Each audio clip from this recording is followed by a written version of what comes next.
So question number 20, this is also an example with the fair value adjustment.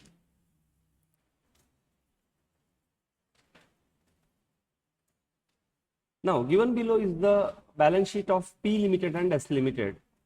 Okay, everything is same story. When 31st March 2011 they have given you. Now on 1st of April, P acquired 90% of the shares. Fair value exercise was done as per 103. The item was taken over at more than 10,000 rupees from the book value. Okay, previous question, whatever they have taken over the initial acquisition, it was exactly matching to its book value. So no deferred tax impact, no fair value adjustment. So in this case, you have taken more than that. It has got 10-year more life. So additional 1,000 is the depreciation, only at CFS level. Stock was fair valued worth 6,000 rupees more than its book value. All these adjustments we have already come across in 103. And trade payable is also 6,000 rupees more than its book value. The difference is the stock is sold during the year and trade payable is not settled during the year. So with this example, I'll explain you both the scenario, how it works.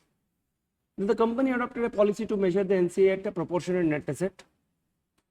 Now during the year, they made the profit of 1 lakh rupees each. Okay. So first thing, how did that profit is reflected? So what is your other equity? 5 lakh and 1 lakh. Look at the end of the year balance sheet. It is 6 lakh and 2 lakh. Now this 1 lakh is represented by different assets, which we cannot pinpoint and say, oh, this is sitting here. It can be sitting in stock, it can be in debtor, PP, purchase, sale. So many things would happen. The closing balance sheet is also given. There are below intercompany transactions also happened during the year. See, now opening fair value adjustments are there. And after you acquire, certain intercompany transfer happened. What happened? P sold some goods worth 50,000 rupees. And none of the questions you have been asked to prepare consolidated P&L. Previously, there was one big question on consolidated P&L account. In the new syllabus, they have removed it. Otherwise, I need exactly 2 hours to complete that one very big problem. Consolidated balance sheet, CFS and the cash flow statement and the P&L we have to prepare. They have removed from this syllabus. If you are academically interested, I'll share that. Nice question. The profit included sale is 10,000. That means cost was 40.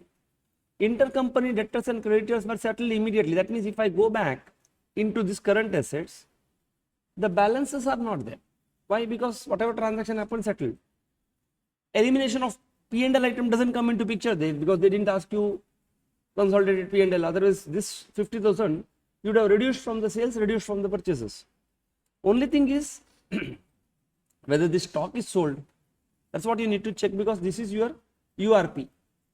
Is it fully URP or part URP? S is sold some of the goods to P worth 1 lakh. Oh, this is a downstream transaction. This is an upstream transaction. Profit is 20,000 and transaction flow took place at the end of the year but not settled. That means 1 lakh is sitting in debtors and creditors. You have to eliminate from both the places. Previous question is not there. 1 lakh only, no, because when the parent P sells to S at 1 lakh, what accounting entry?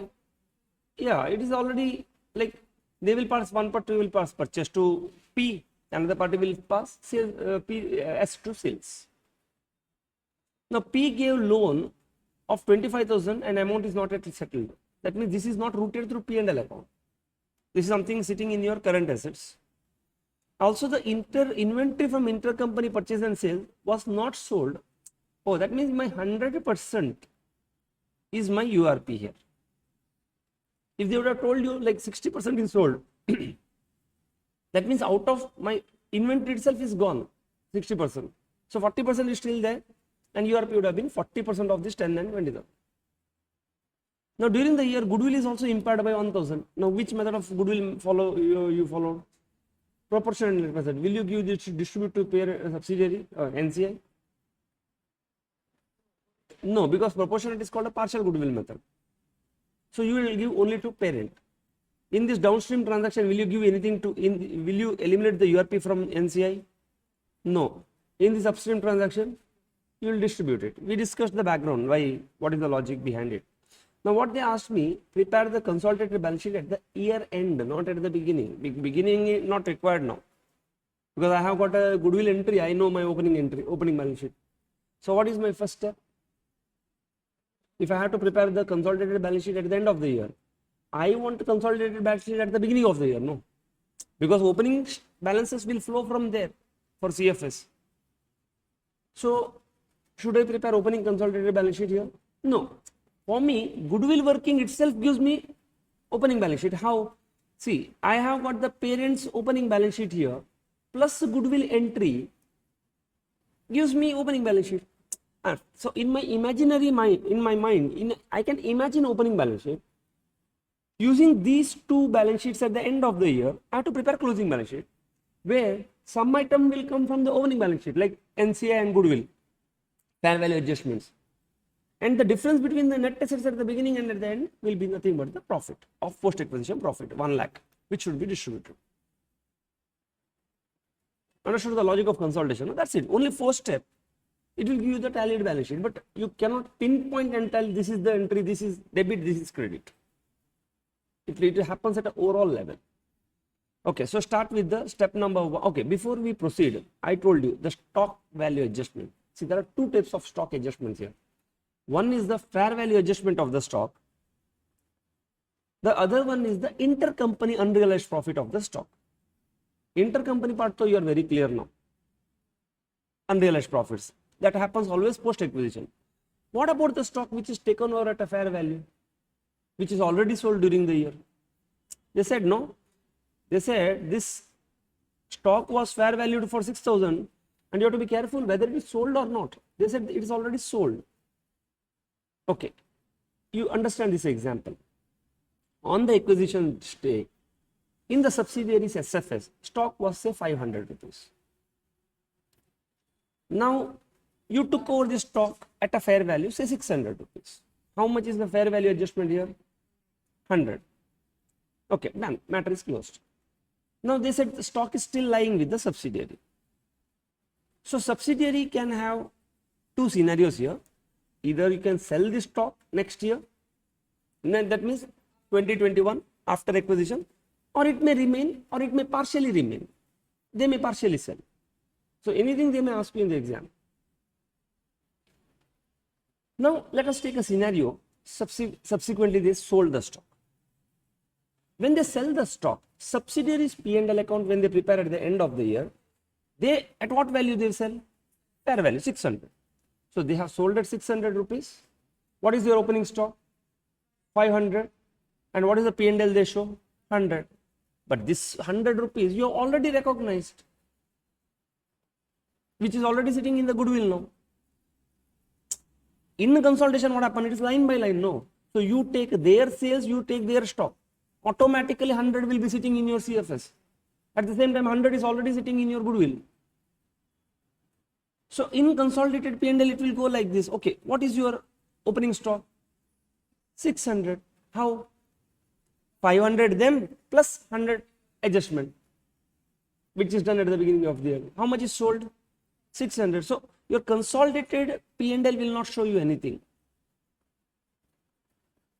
That's why the subsidiary profit shall be reduced by 100 as the fair value gain is already recognized at the time of acquisition into goodwill and NCI. Since you take up their 500 and 600 and you have already taken 100, so your profit on this should be reduced. And this should be allocated to both parent and NCI. Why? Because when the NCI was calculated, you have given one share of 100 to them. No. At the end of the year, again you distribute to both. This adjustment is very clear. Everyone? Both. NCI, not subsidiary. Parent also, NCI also. This whatever that fair value stock. If they have sold. I mean, see what happened. When you do line by line consolidation, your consolidated profit will have this 100 and you would have already distributed one portion, say 20% of this to NCI. But already previously also you have given 20% of this, no, at the time of goodwill calculation.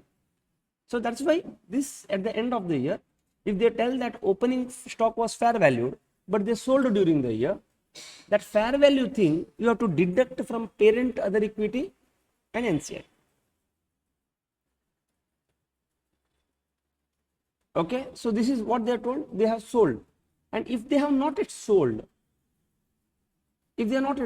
just add that value to the inventory, to the value of the inventory at the end of the year. Because if they would not have sold, how my P&L would have looked like? Opening stock 500, closing stock 500. So when I take their closing stock, it is at 500. But my closing stock, what is my opening stock? 600. So that's why add 100 to it if they don't sell. Just add 100. Where is the second leg? Already there in the goodwill. Sorry? Yeah, if they would not have sold, they would have sold it as a closing stock. That closing stock would have come into my CFS, but it will come at 500. So add that opening fair value adjustment. That's why you asked me, sir, where is the second leg? I told I cannot tell you the second leg because second leg is already sitting in one consolidated goodwill entry with the opening fair value of the net assets. So it has to be thought from the adjustment perspective here, not from the debit credit journal. I mean, underlying debit credit is there, but it is not one to one. Okay, so let us start with the goodwill, calculation of the goodwill, working note 1.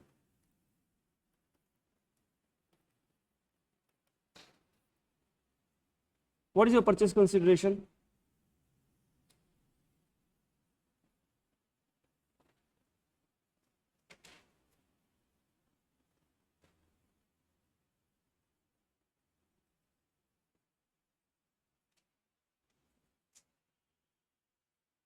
What is your purchase consideration?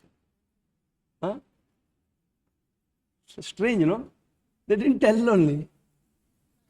90% is taken over. What is the purchase consideration paid? Simply free of cost? Huh?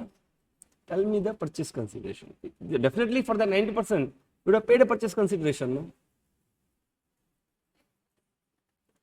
Amount. I just want one amount.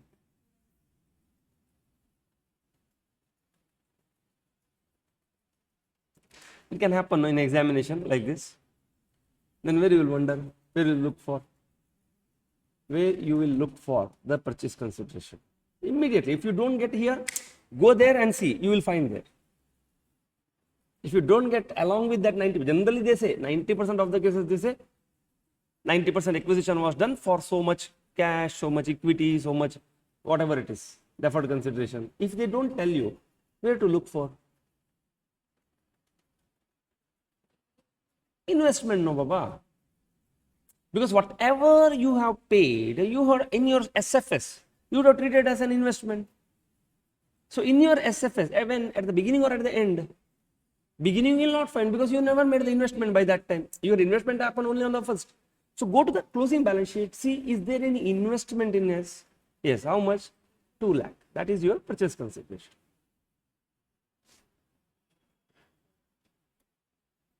Clear? Then, do you have any step acquisition here? No. NCI? Yes. At what value? 10% of? Okay, we don't know. Less FVNA, fair value of the net assets. How much? What is your book value? What is your fair value of the assets?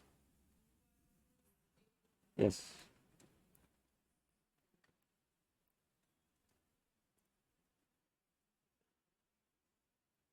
How much is the fair value of the net assets? Huh? Whose fair value of net assets I need and from where do I get it? Huh? Whose fair value of the net? Acquiree. Where do you find that? Opening balance. Is there any fair value adjustments to it? Or you are assuming that book value was taken over at a fair value? Unless they tell you, you cannot assume, no. So what is the net book value of the acquiree in the opening balance sheet? 2 lakh. Was there any fair value adjustment for any of the item? Yes. For PP, 10,000 added, plus 6,000 for the stock, minus 6,000 for the plus, no. Second is the creditors, no. Be careful, huh? We are into new zone now. We are no more into 103. So 103 questions are very simple and fair, straightforward here. So you have got 2,10,000, clear? So into 2,10,000 gives you 21,000. So your goodwill comes to 11,000. Yes, with this we understood, we got 3 items here and this will get eliminated. My accounting entry will be net assets, goodwill, to NCI, to investment. With this I got my opening balance sheet. For this, see, parent doesn't matter. Parent's opening balance sheet I am not interested, because straight away parent's closing balance sheet I will take. So I am interested only in this subsidiary's opening journal entry. Clear? Perfect. What I will do in step number 2? Other equity. Straight away I start with other equity. I don't have any, I told you no, just 2 steps you have to do this. Any question, any single question. But there can be working, because in another problem you may have to fair value of the net assets, you may have to do one working note 1. Goodwill may have different workings. But ultimately, if you have to prepare CFS, you have to have 2 workings. One goodwill, another is the other equity. In other equity, what do you start with? I start with the opening balance of NCI, which I add extra. Or alternatively, you can put it as a later also, consolidation adjustment. Why I put it first? Because I will add the share of profits. No, that's the reason I will write first.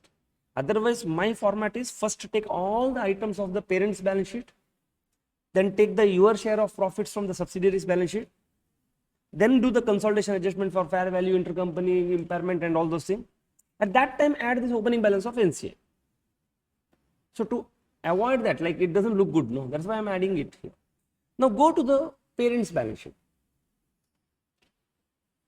Do you have, okay, opening reserves? Yes, I will write opening reserve. How much? 5 lakh. Did the parent made a profit? Yes, I had profit of P Limited for the year. How much? 1 lakh. See, with these 2 things, go to the closing balance sheet and see, is their reserves are matching with these 2? Is your reserves of the closing balance or retained earnings is 6 lakhs? So this is just a profit of the parent's profit. That is subsidiaries profits 90%. No, both made 1 lakh profit. See, I am talking about P Limited now.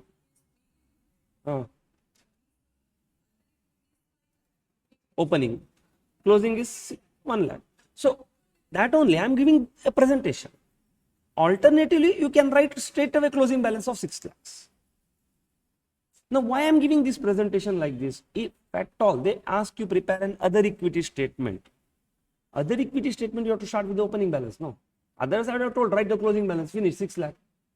If you want to shortcut, no, you have to do it faster. You are focused on just on the doing tallying of the balance sheet. I say take 6 lakhs, finish. Why I am telling you take the breakup? Because using this statement, you should be able to prepare anything what they ask for. Because they will ask you what is consolidated profit for the year. You cannot say 6 lakhs. No, consolidated profit is 1 lakh plus subsidiaries share.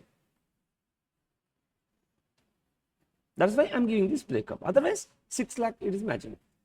Is there any item of the parent I am supposed to take now? Did the parent declare dividend? If declared, where you define? Other equity you would have seen. Is there any dividend distribution tax? Is there any dividend received from the subsidiary? No. That means my format, whatever all these items are there, done. Now I'll go to the subsidiaries format. Did the subsidiary made the profit?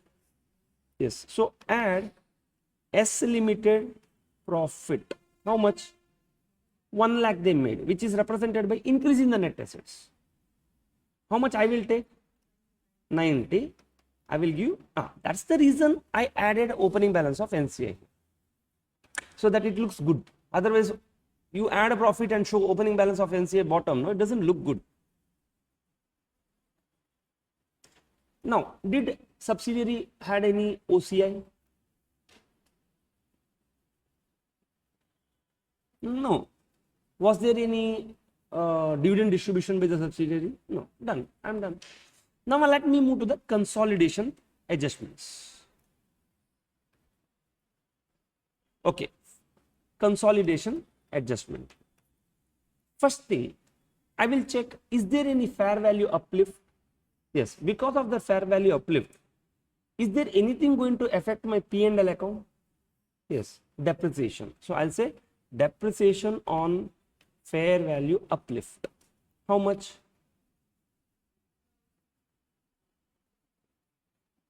1000. 10 years. Now, will I take it to parent or both? Both. Why? Because when fair value uplift was done, did I not distribute them also? So I will take 900, 100. Add or deduct?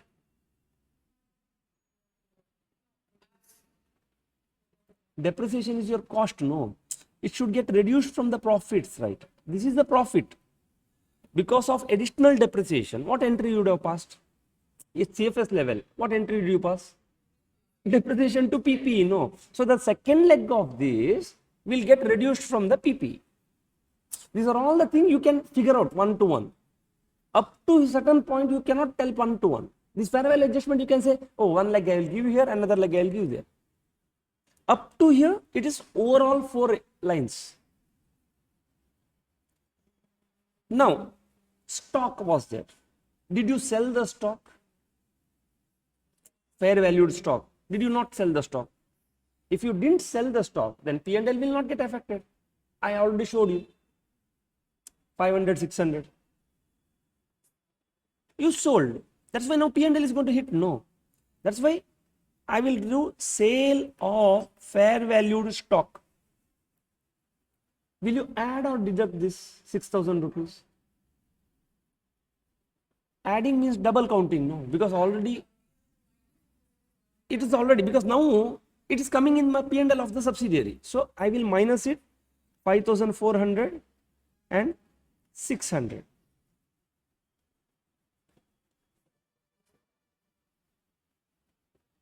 Sorry?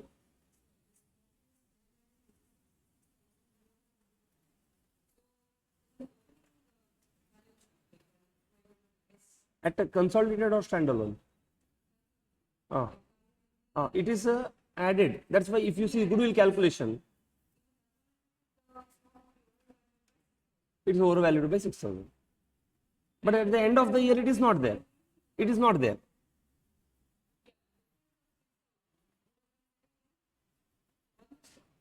Other is already sitting in the goodwill. No. That's why whatever they count it second time and show in the net, profits, that I am going to reduce. There is no second leg adjustment for this. But if it was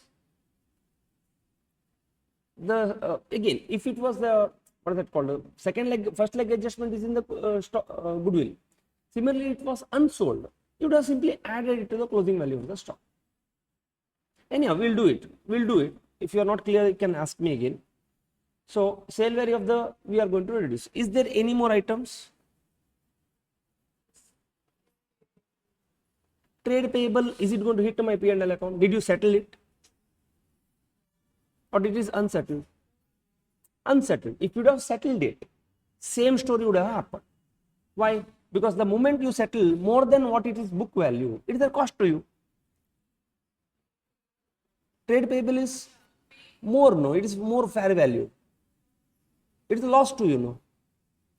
What is the book value of the trade payable? Trade payable book value was something X. It is fair value by 6,000 more. Right? It's a loss. No, I am paying more than what loan I have taken. So if it was settled, one adjustment would have come here. Since it is unsettled, my consolidated P&L will not get hit. Because if it was settled, subsidiary would have settled and claimed it as an expense. But already I have taken it in my goodwill. So here P&L represents goodwill. That's why people may be interested to create fictitious assets. That's why business combination is a dangerous thing. Why? Because if they create unnecessary liabilities, liabilities don't exist only. Simply they create the liabilities. What entry they pass? Goodwill to liability. And in the year when they don't make the profit, they reverse the liability. What entry they will pass? Liability to P&L. Nice effect, no? because measurement period is over. Then they tell the story. Oh, no, I thought it was there, but it is not there. Good. No, you got, see, you keep it as a hidden reserve there, that liability. That's why auditor has to be careful to verify if such cases are there, so that ask them to reverse. Don't keep them pending, because it is a hidden reserve for you. Because second leg is there in the goodwill. When you impair the goodwill, God knows, no, it will stay nicely in the balance sheet. See, these things can happen. That's why you should know the adjustment. If it happens, where it will go. See, you would have claimed as an income there, but you already taken the CFS. Anyhow, are you clear about this adjustment, Vinja? You're clear? Yes. Is there any more adjustments? Any upstream, downstream transaction? Yes. You have got URP from downstream. How much is my downstream URP? 10,000. Whom you will give? Only parent. Add or deduct? Deduct, because it is an unrealized profit sitting in your that 1 lakh. No. Parent made 1 lakh profit. In that 10,000 is sitting there. Parent made 1 lakh rupees profit. In that 1,000 is sitting. Now URP from upstream transaction. How much? 20,000. Out of that, 18,000 is yours. 2,000 is NCI's, which is already sitting here. See, in this amount that URP is sitting. So you realize, you deduct this. Is there any other item which is impacting, which is not appearing in the standalone P&L, but it will affect your consolidated P&L? Goodwill. So goodwill impairment, assumed to be grossed up because it's the partial goodwill method. Whom you will give? Which method of goodwill you followed? Partial goodwill method. How can you give to both? So you will give only to parent. The second leg of this will reduce your goodwill. These two reduce your inventory, second leg, because at the CFS level you have got an inventory which is overstated, which is coming from the subsidiaries P&L balance sheet or the parent's balance sheet with the profit margin, because you didn't sell to third party. Perfect. Yeah, slowly you have to think. That's what, see, you have to put this effort. Students, this didn't strike to me. It took me a long time to strike, and at a very odd time it struck this equation. Followed, no? So it is your job, your responsibility to go and put efforts to understand the interconnections, how it works, what is happening from here, where it moves, what is the second leg. The more and more you think, your thinking is going to become clean. Whose thinking has to become clean? See, my thinking should be clean to explain to you. That's it. My responsibility is done. Your thinking has to be clean because you are going to write the examination. And both the people, thinking is going to become clean only when we think. Only when we put efforts. Just by listening, thinking is not going to become clean. Followed, no? Yes. Yes, that's it. Done. Finish. I don't have any other item.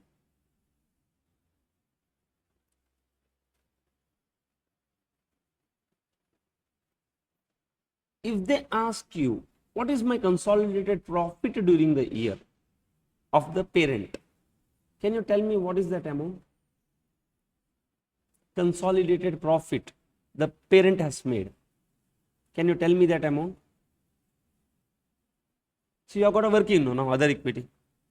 Have you prepared one other equity working? If I ask you one question, what is the consolidated profit of the parent during the year? Can you calculate and tell me from your whatever workings you have done?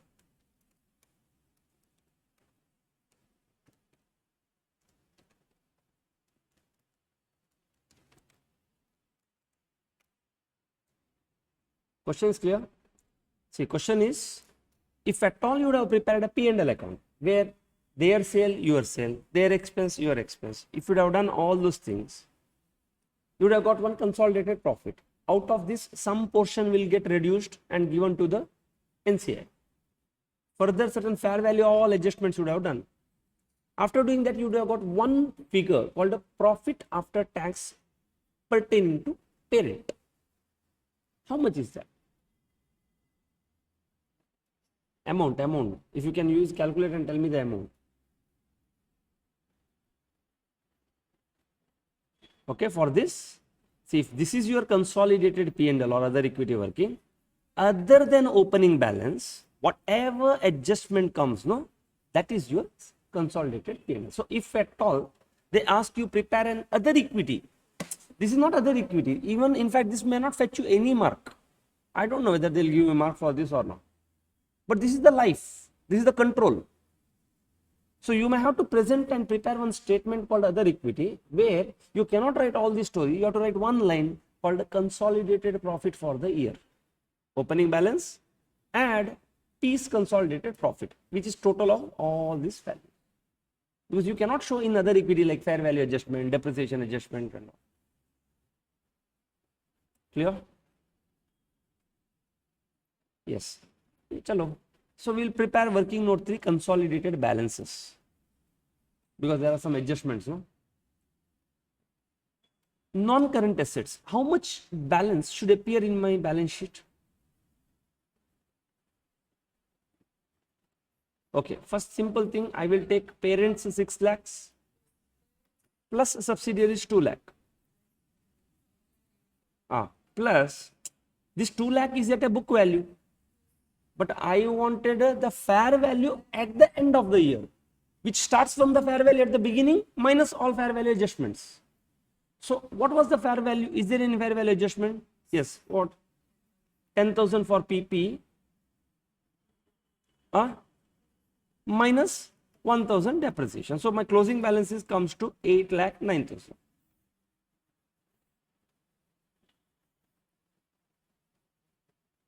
And this is belonging to the subsidiary. Parent, I told you, no, as it is. This gives me closing fair value. This is closing book value. Do that opening fair value adjustment, net of depreciation, you get a closing fair value. Good, no? Done. The second leg of this is sitting in the goodwill and NCI. All these fair value adjustments. Prithvi, clear, no? What is the second item? Goodwill. How much is the goodwill? 11,000. Is there any adjustment? Yes, minus 1,000. The second leg of this.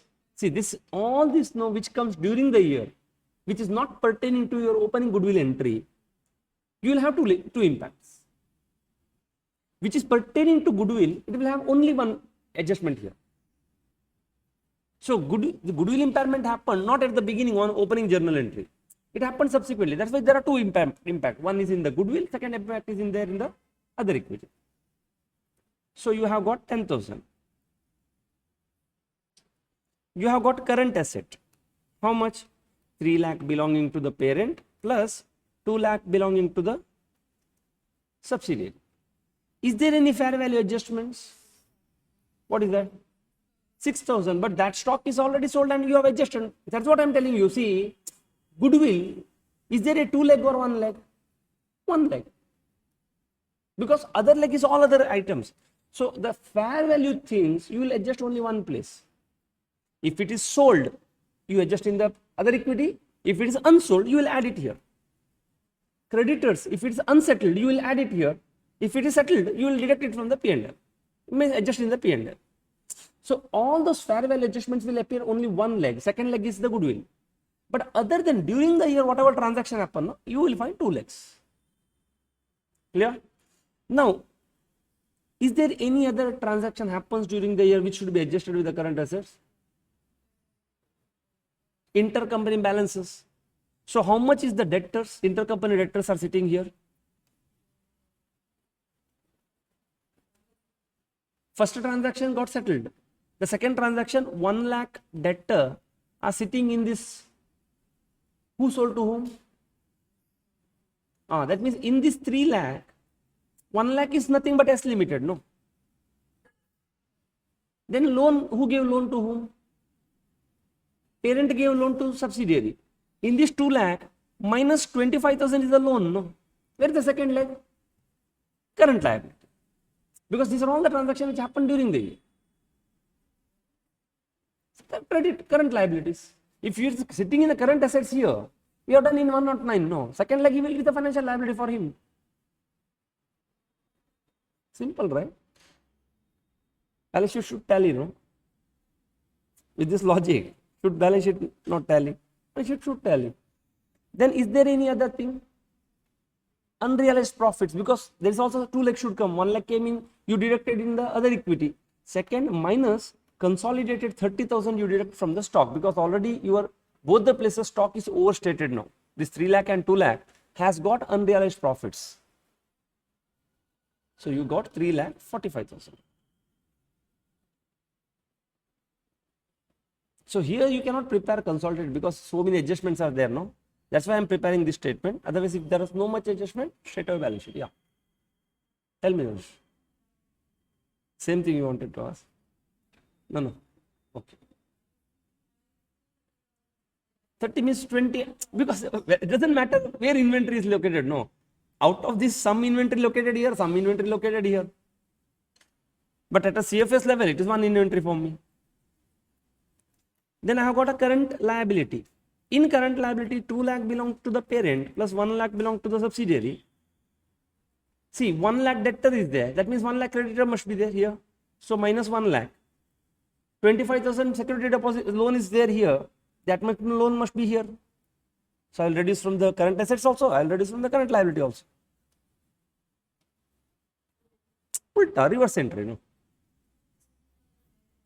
Which one? That one creditor fair value was there. I will add 6,000 rupees because this creditor what is unsettled, it is at a book value now. So I will take, see, this is a concept. Suddenly in examination they say 60% of the creditors are settled. Then the 60% portion will be adjusted there in the other equity giving to parent and NCI. 40% you are going to add it here. Perfect. Please ask me. I want.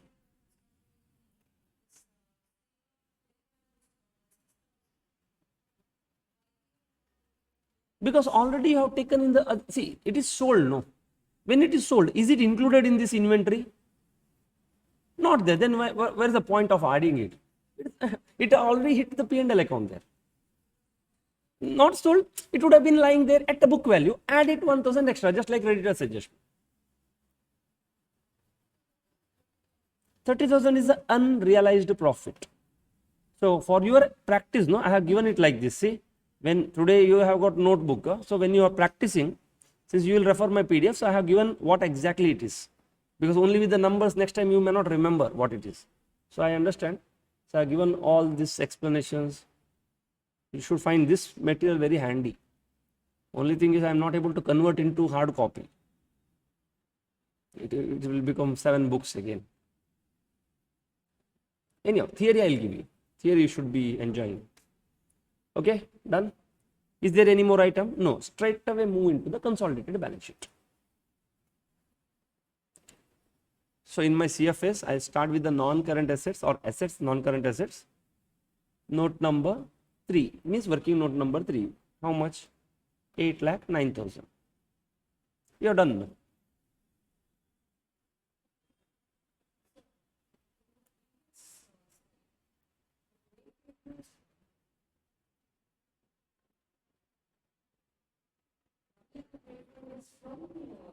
It is intercompany, no, because this 1 lakh is debtor here, creditor here.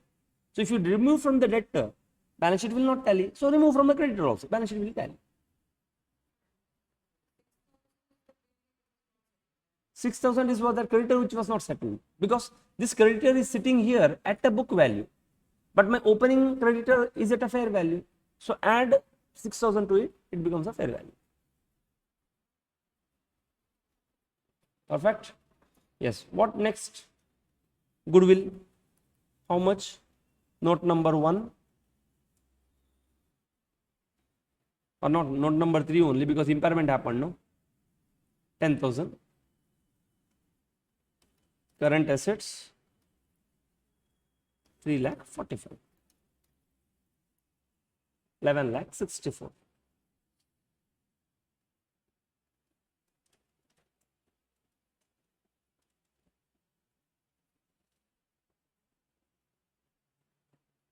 So now I'll move on to the liability side. Equity. How much is my equity? Is it done? Everyone done? See, first equity, when I talk about equity share capital, I will take only belonging to the parent.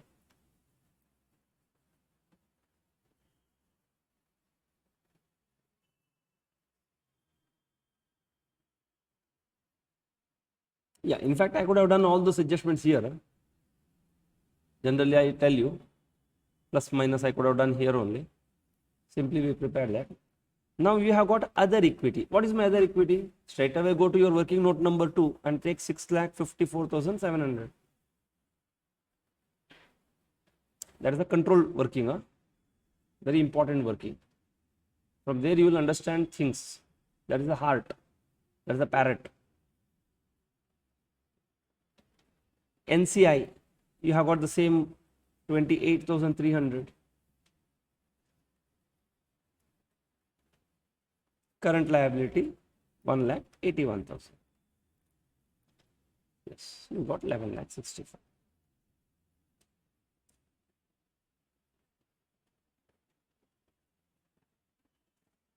How did my balance sheet tally? Okay, let me show you again, but again going forward we will not discuss this anymore. Done, no?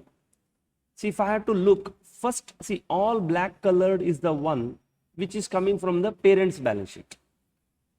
Obviously it should tally. Then I will take the opening goodwill entry. So I will remove this, eliminate this, get the goodwill, opening NCI and opening net assets at the fair value. But opening net assets at fair value is meaningless at the closing balance sheet. So I will replace opening net assets with the closing net assets. But the closing net assets means balance sheet will not tally, and this difference is reflected in the form of post-acquisition profits. Then I will do certain fair value adjustments here, which I will do here. And I told you, if the fair value adjustments are going to, it is all fair value adjustment will hit either other equity or the balance sheet. If it is unsold, unsettled, it will hit the balance sheet. If it is settled, sold, it will hit the other equity. Only one leg, because second leg is cumulatively sitting in this goodwill. But if any transaction happen post acquisition, which is not related to the fair value on the date of acquisition, you will find two legs here. One leg here, one leg here, one leg here, another leg here. Like this two legs you are going to see. Are you clear? Like this balance sheet is.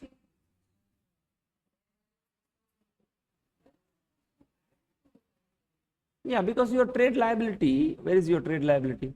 This is your trade liability. When you tell me, is this trade, was that trade liability here?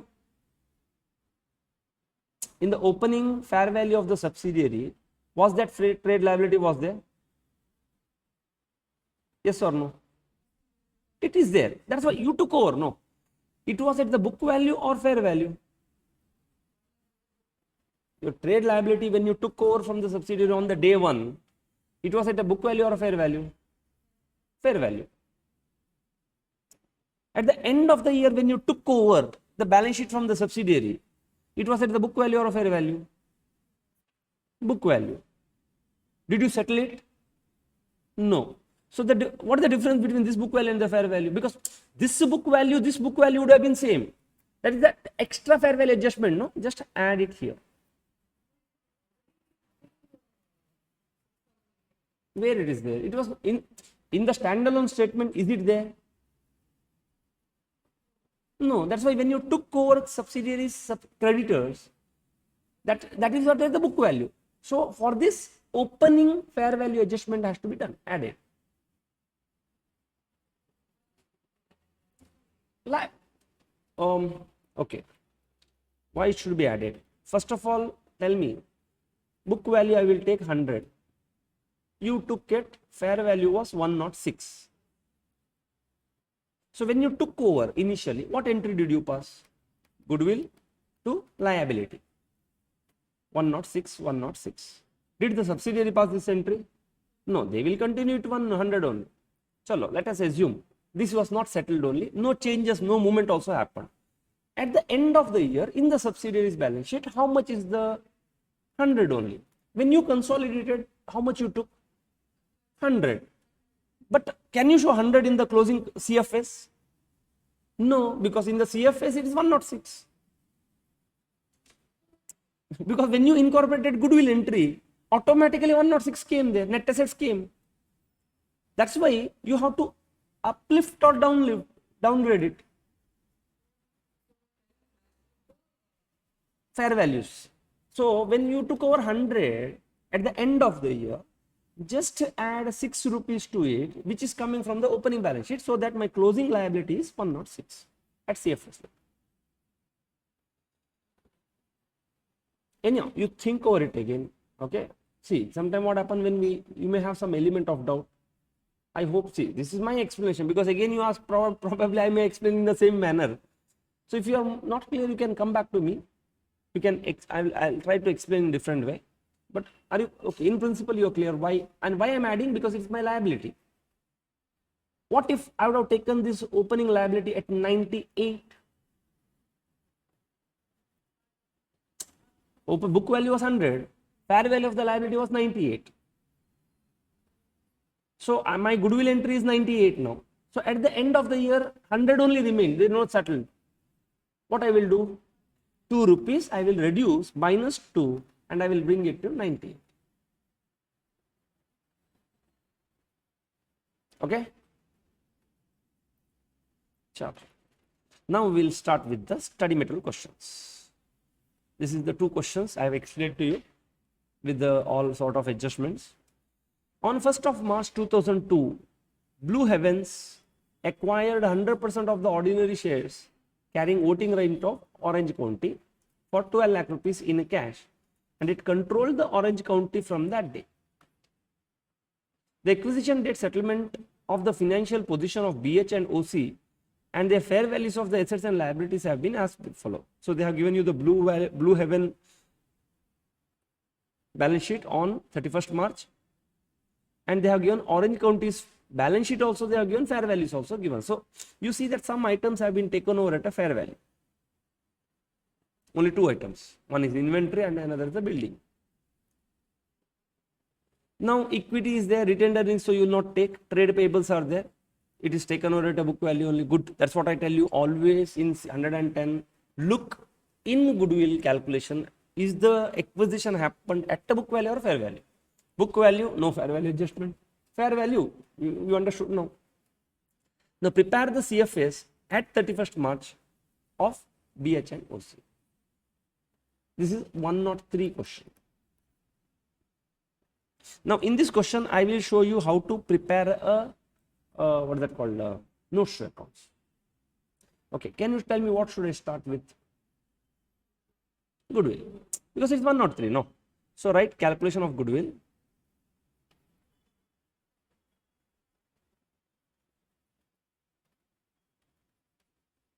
What is your purchase consideration?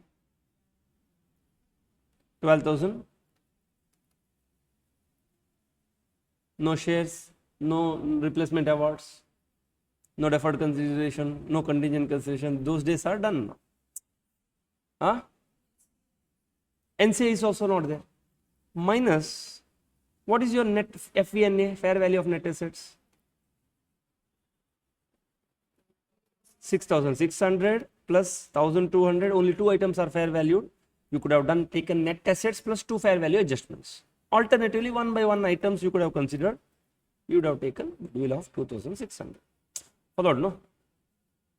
See, what is the fair value of the net assets? There are 2 approaches. Since already 1 by 1 items they are given, take 1 by 1 item. Alternatively, take the equity plus reserve of the subsidiary plus 2 fair value adjustment. And have they given you tax percentage? No. Otherwise, deferred tax would have come there on these fair values. That's what I'm telling. No, because 103 is the starting point. When this chapter starts, this chapter start with your 103, telling that okay, 103 is prepared at the beginning, one time. You take the goodwill and prepare 100 and what is that called? This is at the end of the year.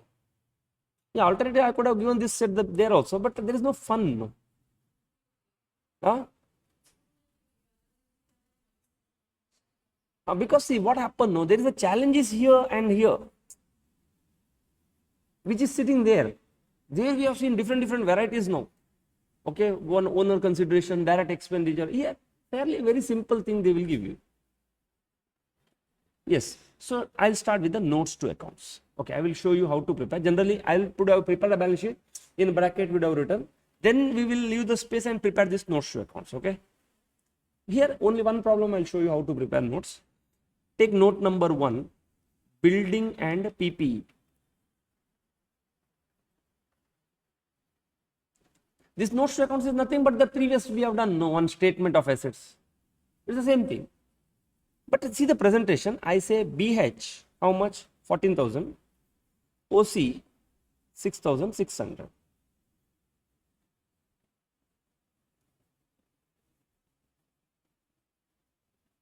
Because I have taken over the BH values at 14,000 as it is, OC values at a fair value. Origin account is fair value. This is my subsidiary. So I have to prepare now CFS, opening CFS. In all our previous cases, we prepared one working there, asset balance. We used to have one columns like this, BH, OC, total. In this case, what I am doing, I am presenting in the schedule 3 format, where I will write the heading called notes to accounts, building and PP, BH, OC. So what I used to give in the column now I will give you horizontally one by one. That's why I am taking it is time consuming, just a presentation.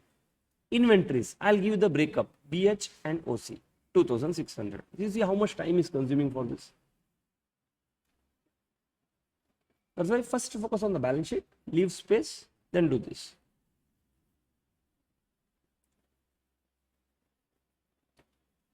Third, what is the third one? Trade receivables. See, go to the balance sheet and check one by one, because already they would have given you a balance sheet in the schedule 3 format only. Trade receivable. How much is BH? 600. OC at a book value only 500. 1,100. Cash. Did you take over cash of BH? Obviously. OC have you taken? Yes, unless they tell you specifically that subsidiary's cash is not taken over. And the second leg is coming from the goodwill entry. Whatever we are entering, no, second thing, it's from the goodwill entry.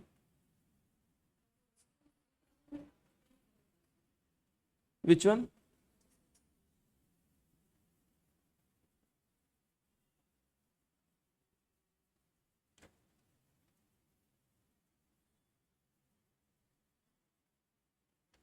Yeah, because see, your payment is 12 lakh, no?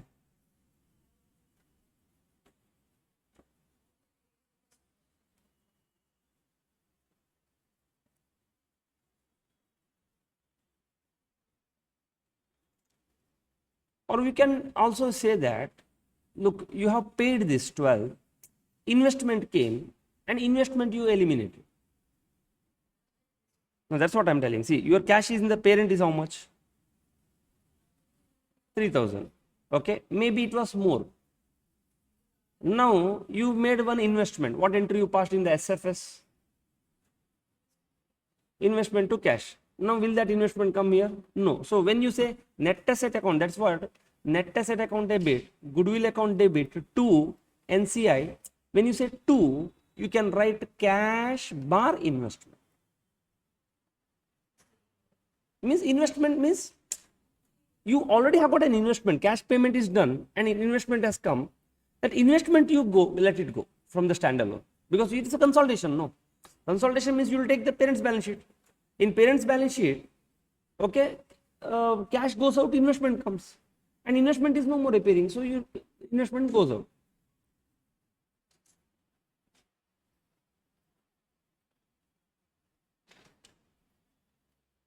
Yeah, we'll see. There is one cash adjustment. We'll see in the next question. Somewhere I understood your point. So you are asking this 3,000 is without adjustment, because see, it cannot be possible also, because this is after adjustment. This 3,000 is after adjustment. Before this, what I will assume, my cash balance was more. So we passed one entry in the standalone investment account debit to cash. Now at the CFS level, in the standalone, one investment is appearing. When I prepare CFS, that investment will go, which is replaced by the net assets of the subsidiary. Which one? Goodwill working we have done. There is only one line item. Okay, next is impairment comes at the end of the year, not at the opening balance sheet. We will prepare one note. Then we have got trade payable. Note number 5, BHOC, 600, 300, 900.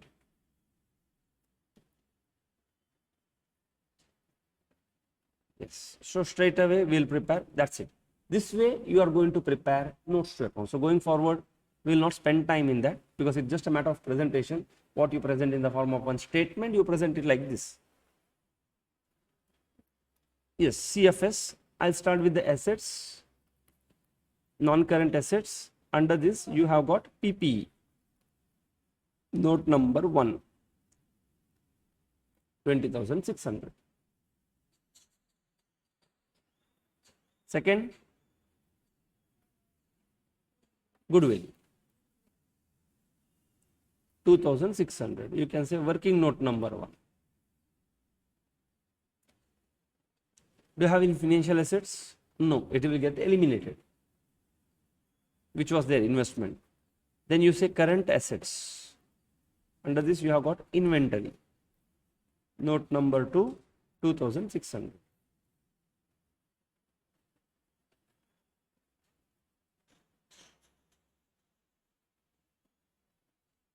Under current assets, under the inventory line, you will write financial assets. See, it is written like this. Under non-current assets, you write PP, goodwill, intangible assets. It will go like this. Under the same line of non-current assets, you write current assets. Under current assets, the first item is inventory, below this.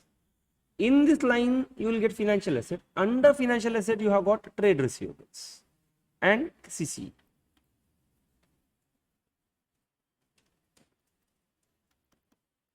Don't write everything in one line. Okay, but that's fine. But this looks very good. You practice that way. And don't. Yes, so you got a balance sheet on the asset side, which is 31,300. It's a 103 only, Baba. There is nothing just special here. Other equity will remain the same because no capital reserve, no ESOP reserve, no deferred consideration. It's a very plain and simple, and I would have told you please do it. Only thing I wanted to show you that schedule note, which we never did in any of the problems. Liability side, I'll start with the equity share capital, which is belong to my parent. Other equity also belongs to the parent only. None of the equity belonging to the subsidiary is going to come. Then I have a liability, current liability, financial liability, trade payable.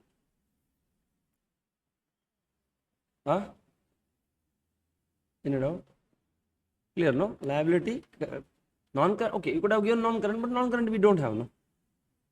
Financial liability, trade payable, which comes to 900. Yes, with this, my balance sheet is done. So this is a balance sheet presentation in Schedule 3 format. So generally what you are supposed to do is, if you want to prepare notes to account, please leave a space for the balance sheet.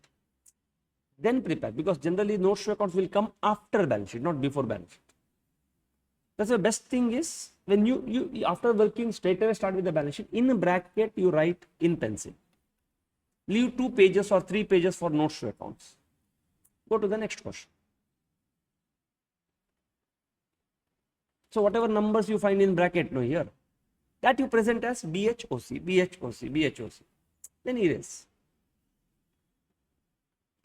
Okay, done? Next question. On 31st March, Blue Heavens acquired 75% for 4,500 lakhs in cash.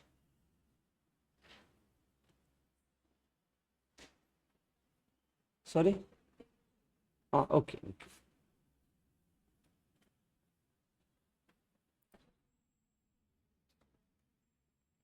So the acquisition date statement of the financial position, okay, on the date of acquisition, fair value of assets and liabilities, same story. But if you observe this question and the previous, two things are different. One, you acquired only 75%, and the acquisition, whatever 4,05,000 you paid, it is already sitting as an investment in the Orange County of the standalone. Previous question, you assume that, okay, you took it. But in this question, it is already sitting here, 4,500. Last question, it was not there, no? Was it there? When they say 12 lakh paid, have they shown investment of 12 lakhs there? It was there, no? Last time also it was there. So this is what goes out.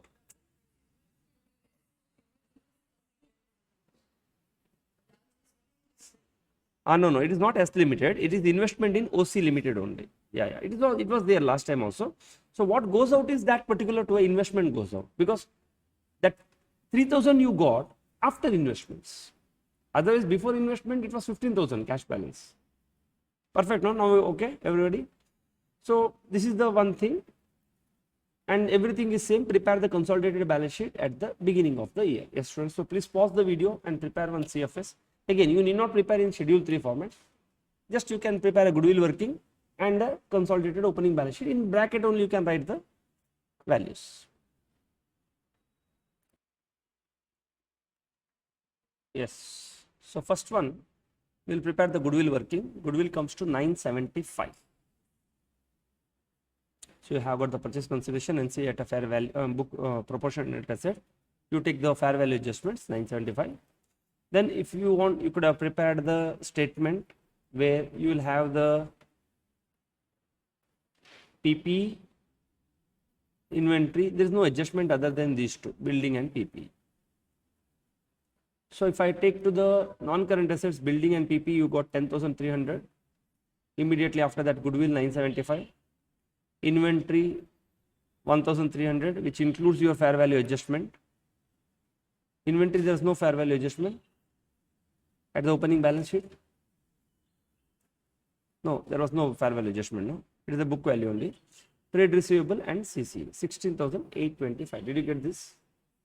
Any mistakes anywhere? Other equity, share capital is same. Other equity 10,200. NCI will be 1175. Opening balance. Trade payable 40. Clear? Yes. So now we will move to the next question. On 31st March 2012, Blue Heavens acquired 75% of the Orange County for 4,500 lakhs and controlled from that day, and they have given you the balance sheet. In the study material, this is a in continuation of the previous question, which again I gave you for your understanding. No change there. Now comes 31st March 2013, 1 year from now, after at the end of the first year. Now is 110. They have given you individual balance sheets. Now, in this take, is there any fair value adjustment? Yes, there is one fair value adjustment here. Inventory, there is one fair value adjustment. Trade receivable, there is no fair value adjustments. You have taken only two items at a fair value. And end of the year, they have given the balance sheet where you have continued to show that investment, which will get eliminated now. Now, what is the difference between the opening balance sheet and the closing balance sheet? It must be the profit made during the year. This one is the profit made during the year. Now, statement of the profit and loss, revenues, they have given you both the parties, cost of sales, administrative expenses. Just check opening retained earnings and closing retained earnings. Difference is this. What is your opening retained earnings? 10,200 and 2,300. Closing retained earnings is 11,000, 2,850. Difference is this. So they have given you the profits. Even though they don't give you also, you would have taken that as a difference. Now, Blue Haven estimate that the goodwill has impaired by 98. Which method of goodwill you have followed? Proportion in net asset. Question is silent. The fair value of the adjustment in respect of building have been estimated 20 years life. Blue Heavens uses the SLM method to depreciate. All the inventory held by Orange County was sold during the year.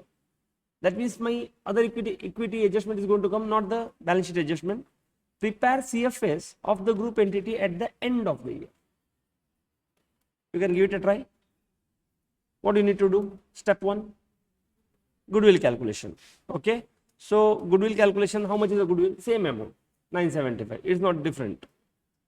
Then you have to prepare a statement of that other equity working note 2. They didn't ask you to balance sheet as per the schedule 3 and all. So you have to just prepare. We know, you remember the format, opening, that whatever I have given you with the examples. All these adjustments I have done this way with the example. Then you have to prepare the CFS straight up. You can try. Okay, no?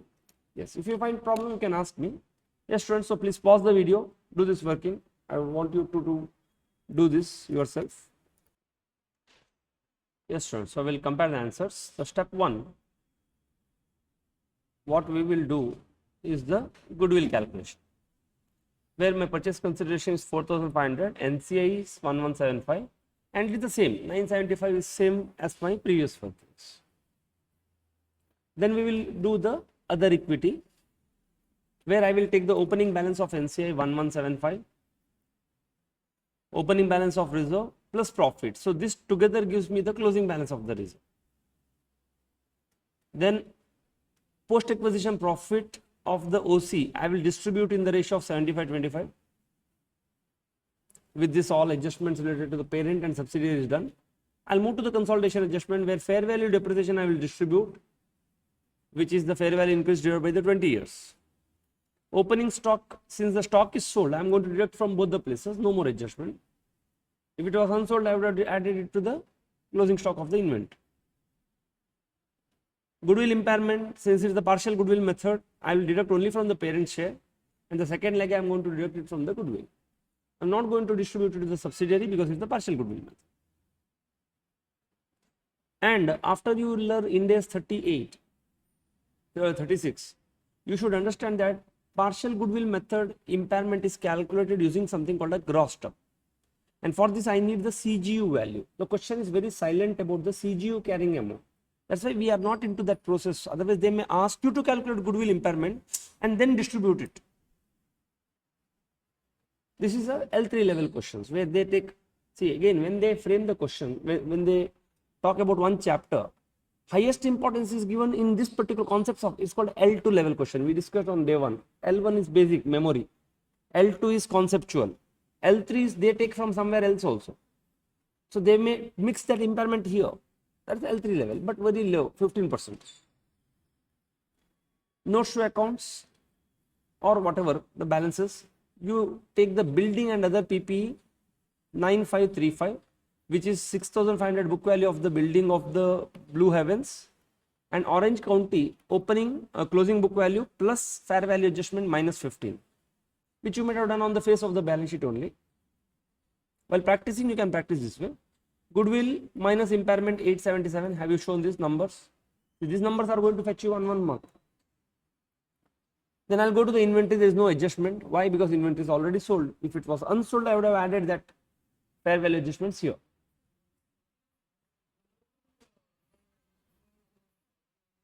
Sorry? Why we? Because we have sold it. No. See, the moment we have sold, it is already started reflecting in the standalone financial statement. If I go back, the moment you sell the inventory, who sells the inventory? The subsidiary sells the inventory. And it is sitting in this profit, which you already distributed to 2 people. Have they not made the profit with the fair value sale? But already you are considered with the goodwill, no? Double counting. That's why we deduct it from this profit. In fact, we are deducting from this profit that stock, fair value of the stock.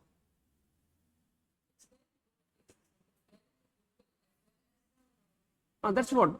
Let it remain in goodwill only. Let it not come in the NCA, because it was that adjustment not happened subsequently. It was the adjustment on the date of acquisition. That's why it should find its place in goodwill forever.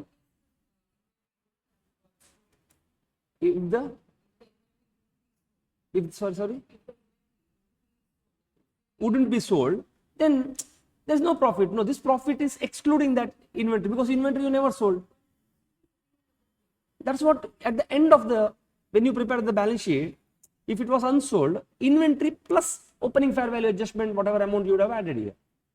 That's why only one leg entry will come, not the two legs, because this was connected with the acquisition cost. If it was two, then you would have adjusted here also, there also, post acquisition. No problem, students. You ask me, unless you are clear, I understand, because maybe things are very clear in my mind. My challenge is I have to translate to your mind. No, how effectively it happens, I don't know. That's why ask me again and again. Okay, no, you have to be very clear. But one thing I tell you, you have to go back and practice this. That you have to do it, because at that time, what I find, at that time you will understand it better. Still not, you ask me, I will try to explain in different way, so that what I see, you should be able to see it. Clear, no, Vindhya? Now, trade receivables, Blue Heavens 380 and Orange County 300, 680 you must have got. Cash 4170 of Blue Heavens, Orange County 1420, 5590 you must have got. Yes, equity share capital. Okay, notes to accounts. We can prepare it like this. Maybe some other account we will prepare, where I will show balance at the beginning of the year, changes in the equity, balance at the end of the year. This is one way of to prepare at CFS level the consolidation. See, I told you, if it is 103 other equity note, we would have given one statement there. During the year, so much shares would have been issued to so and so. That doesn't appear here because we are preparing at the end of the year. Then we may have to prepare one note called other equity. Other equity goes like this. You have got a retained earnings, NCI. I start with the opening balance. Where do you get the opening balance? From your other equity statement, did you get 1200 plus 1175? Then what is profit for the year? All those adjustment, along with the adjustment, profit of the parent, profit of the subsidiary, fair value adjustment becomes the profit of the year. This is the subsidiary's profit allocated to NCI after fair value adjustments. So you get this, and this value you show in other equity, this value you show in the NCI. Trade payables, you just add both the values, no fair value adjustment. Yes. Now this is, since you spent considerable amount of time there, this is nothing. Otherwise you would have spent here only explaining things. Did you get this number? 18,032 is the total of the balance sheet. What went wrong? You have adjusted again here. Then balance sheet will not tell you. No? Huh? It didn't tell you. You got exactly the same difference. Then you should understand. That's what I'm telling you. See, this will tell you exactly where to find out now. Now, the moment you saw this, you have to know that, okay, this is a fair value adjustment, should come only one leg. Didn't understand. That's what we have to spend time in trying to figure it out, so that in the examination there should not happen that balance sheet didn't tell it.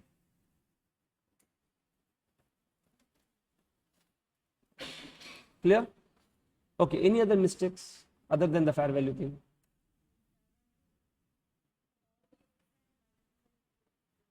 Took care at a book value.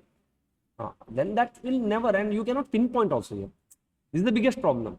At least these things, so you can pinpoint, because what happened, no, full up and down it would have happened if you would have taken at a book value. Yes. Then any other mistakes? Goodwill, what happened?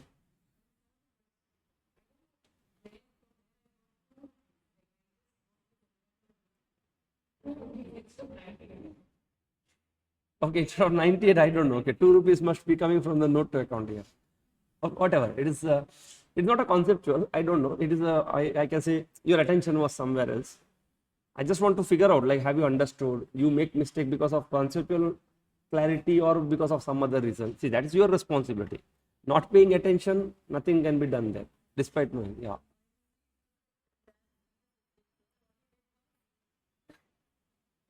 Orange County, okay, their blunders, no? Yes, students. See, I told you, after acquisition doesn't make any difference to the subsidiary. Subsidiaries business will continue because this acquisition is a transaction which happens between the owners of the subsidiary, erstwhile owners of the subsidiary, and this parent. If this transaction happens between parents owners and subsidiaries owner, then it is never a subsidiary of P. No, it will, in both the books nobody will prepare CFS. It is only because P has invested its cash given to the owners of S. This transaction is going to happen. That's why when I started with 103, first I told you that you should understand from whose balance sheet payment of cash happened to whom. Subsidiary nothing came, no. Only in restructuring we touched that. Turnaround Limited, Mobile Limited, Minimax Limited. Otherwise, none of the cases we will touch the subsidiary books there. Subsidiary books makes no difference only. They will continue as it is. Only consolidated balance sheet have to take their closing balances, do the opening fair value adjustments.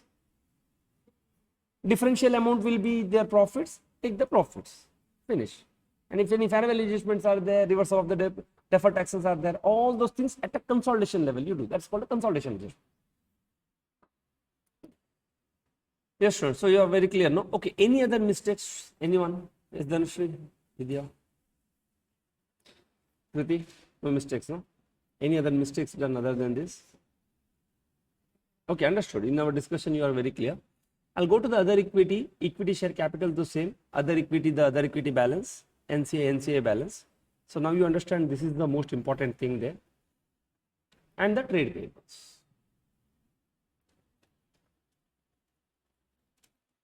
Yes. So we'll move on to question number 24. Very important question. Okay, we will do it together. DEF Limited acquired 100% ordinary shares of 100 each on 1st of October. See, this is your challenge. Now, during the middle of the year, they acquire. On 31st March 2012, the summarized balance sheet. So, they gave you a balance sheet at the end of the year. See, previously they spoon fed you with opening balance sheet and all other nice thing. This point of time, they didn't give you the opening balance sheet on 1st of October. They said that the acquisition happened and the year-end balance sheet was given. Which one? This is the closing balance sheet. They have given you property, land, investment in XYZ. Okay, that means when you invested, you must have invested 12 lakh rupees for whatever 100% stake. That's why DEF acquired XYZ, no? Sorry? Oh, sorry, 34 lakhs. You must have paid 34 lakhs. Then equity share capital, other equity, retained earnings is there, order of trade payables. The retained earnings of XYZ Limited showed a credit balance of 3 lakh rupees on 1st of April because I am not interested in my parents' opening balance sheet. Who is interested? I am interested, see, how the consolidation happened. I want this number plus this number plus the fair value adjustments on date of acquisition. For this, I want to know what is the fair value of the net assets acquired on 1st of October. They said on 1st of October, sorry, retained earning balance, this one was 3 lakh. So at the end of the year, it is 8 lakh 20. So how much is the profit earned by the subsidiary during entire year? Opening balance was 3, at the end of 8.2. So 5.2 is the profit earned by them entire year, correct?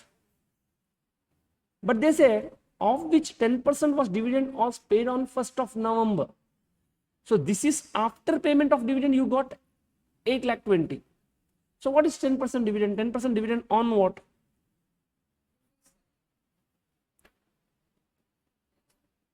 No, see, somebody may misinterpret. Somebody may misinterpret on a profits 10% is paid. No, I am telling you, some students may misinterpret it, but it is paid on the face value of the equity shares. On this, 10% dividend is paid. Understood, no? No misinterpretation.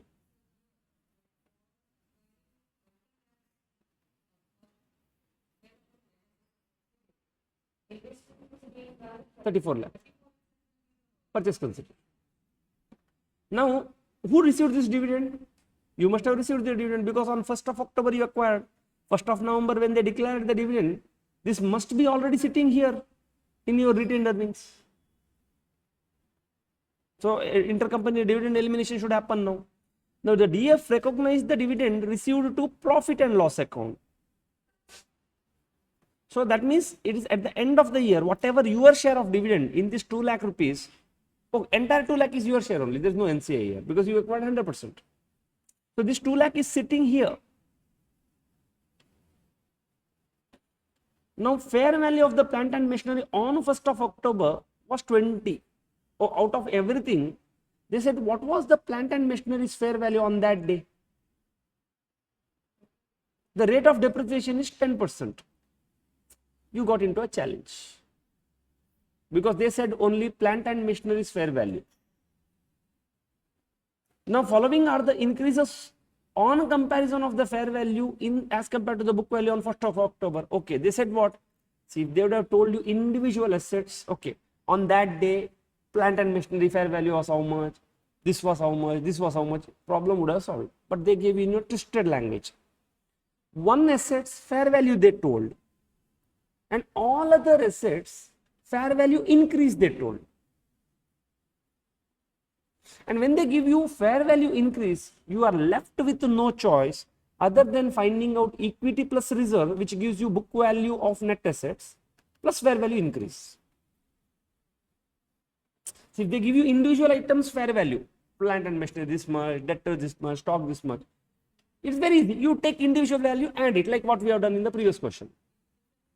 If individual values, fair values are given, but if the individual values, fair values are not given, then what you need to do, you have to go and find out the book value of net assets. How do you find out? Equity share capital plus reserve on when? 1st October plus fair value increase. But I got one more challenge. This fair value increase is fine. What about the book value of the plant and machinery? Because they didn't see, in all other cases, they told you fair value increase or decrease. But for plant and machinery, they exactly told you the fair value. So now what I need to do? Do a backward calculation and find out the book value of the plant and machinery on this day. Find the difference between the fair value and the book value. This becomes a fair value increase. Add it along with all other things plus book value of net assets. You get the fair value of net assets. Have you understood this adjustment? This is the crux of this particular problem. Even though it is a closing consolidation, yeah, I will explain again. If you have got some doubt, when we solve, it should be very clear to you. I am going to solve this problem. But I am just explaining in total, in principle, like where is the challenge? The challenge lies in calculating the fair value of net assets on 1st of October. Why do I need this? For goodwill calculation. Because NCI though I don't have, 30 lakhs is my purchase consideration. So in my first step only I will face the challenge. And if I resolve that, then other things are not there. No, intercompany elimination is not there. Then only dividend will automatically get eliminated. Upstream, downstream, impairment, not there. So it may be assumed the inventory is unsold. Oh, did you value inventory? Did you fair value inventory? Yes, but that is unsold. What you are supposed to do? Add it in the balance sheet. That's it. No other equity. If it was sold, you would have adjusted to the other equity, distributed to NCI and parent. Trade payables are also not settled. Good. Add it to the trade payables. Fair value increase, add it to the trade payables. If it was settled, adjust in the other equity. Only one place you should do it. Was already in the goodwill calculation, you consider it. It would have had, if you would have settled it, no.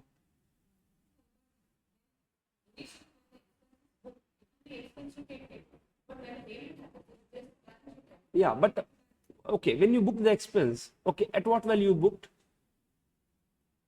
You booked the expense, say, for example, 5 lakh rupees is the fair value, book value.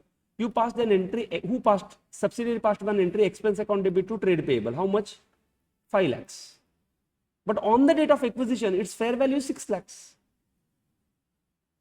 So you are saying that the expense also has to be increased. But what you do, what entry you pass? At a CFS level? At CFS level? Because when you took the fair value increase, what entry do you pass? Goodwill. Instead of going to expense, you loaded it on the goodwill. But later when the entity actually settles it, where they will load it?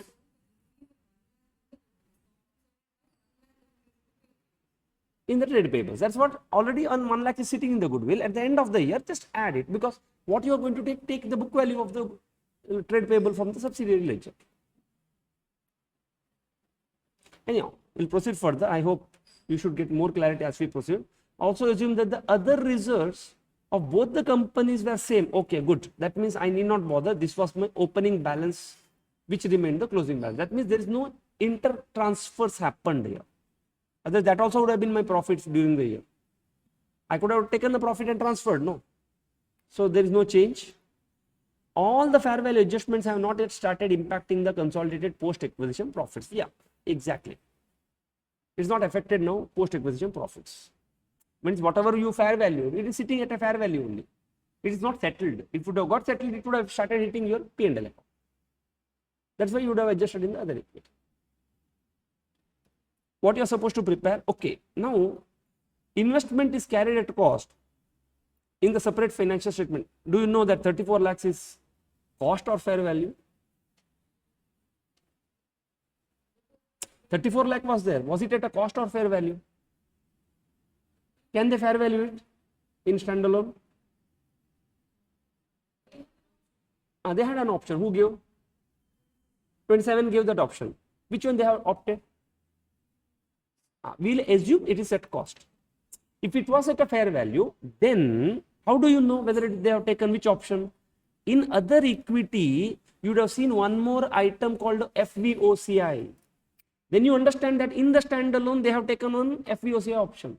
That's what in that big problem I told you, no, this problem was there. They have taken it FVOCI and all. Luckily, they have removed it. In the new syllabus, they have removed this assumption. So we have to give the assumption. Appreciation of 10 lakhs is land building, is entire land element only. Oh, good. They said land and building got 10 lakh appreciated. Because if you say building, again building depreciation comes into picture. No. That's why you make one more simplicity assumption that this appreciation is only for land. In the study material, they removed it. So you have to give an assumption, expectation. Otherwise, you will lose 2 marks probably, or 1 marks. Depreciation is on WDV method. Here they told you. If they not told you, should have taken that assumption, because to work the backward. Acquisition date fair value adjustment to the inventories existed on the balance sheet date does not result any need to write down. That means there was your inventory is fair valued more. No. Do you know fair value is still pursuing? It was at that time, October, 6 months back. Do you say that same fair value is continuing today? No. We are assuming that same fair values are continuing. Yes, prepare CFS at the 31st month. What is my step 1? Goodwill. Okay, so start with the goodwill calculation. But can you calculate goodwill? Okay, chalo. Wait. Chalo, let me add. I'll tell you. Purchase consideration is 34 lakhs. What is, don't write. What is my fair value of net assets? What is my fair value of net assets? That is a complicated thing here. Goodwill calculation is simple, provided you have got the fair value of net assets in your hand. In all the question, it was straightforward given to you. So your entire challenge lies in calculation of the fair value of the net assets. So what I need to calculate the fair value of the net assets? How to calculate the fair value of the net assets? So for calculation, I am left with no choice other than finding you equity share capital plus reserve plus fair value adjustments. Out of this, which information is available with me right now without any working notes? Equity share capital I know because it never increased, never changed. Do I know the reserves? Yeah, somewhere I have to make one small working for it because they said reserves are there, dividend is distributed. This also I can calculate. So I can prepare working note 1 for this first. Fair value adjustments, is it available? It is available except plant and machinery.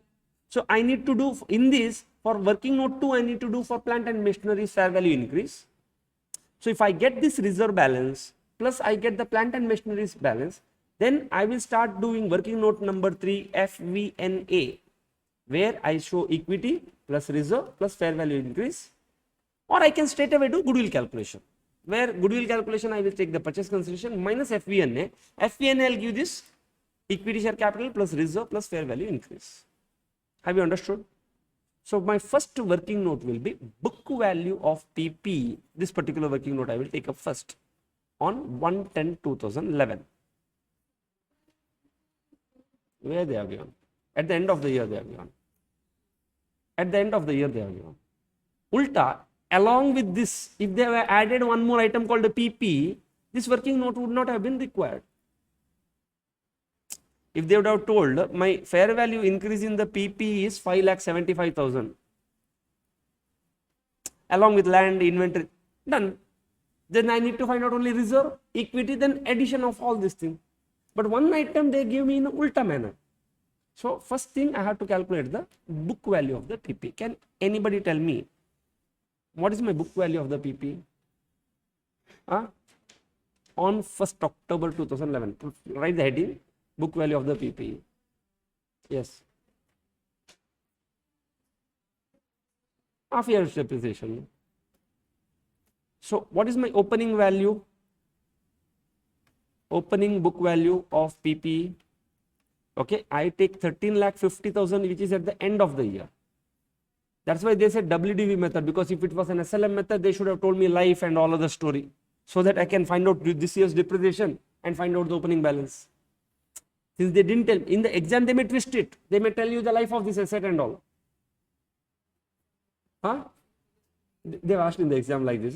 See, this is what they do to check whether have you understood the flow here, how to calculate it. Simply we cannot solve the problem. We have to go into that problem, figure out why we are doing it. Since life is not given, I am doing 0.90 because they said WDV method, or we'll assume WDV. They said 10% depreciation. This will give me the opening book value. How much? 15 lakh minus depreciation for 6 months.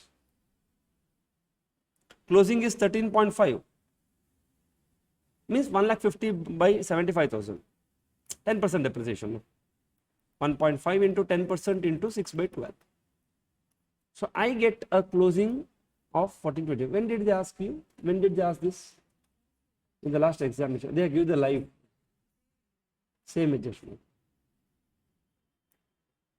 See, that will fetch you marks, no? If you have done this one working, it will fetch you mark, because mark would have been allotted to this. Understand? So don't lose your heart. Oh, consolidation, balance sheet tally. Should tally, that you should not tell once you have understood all.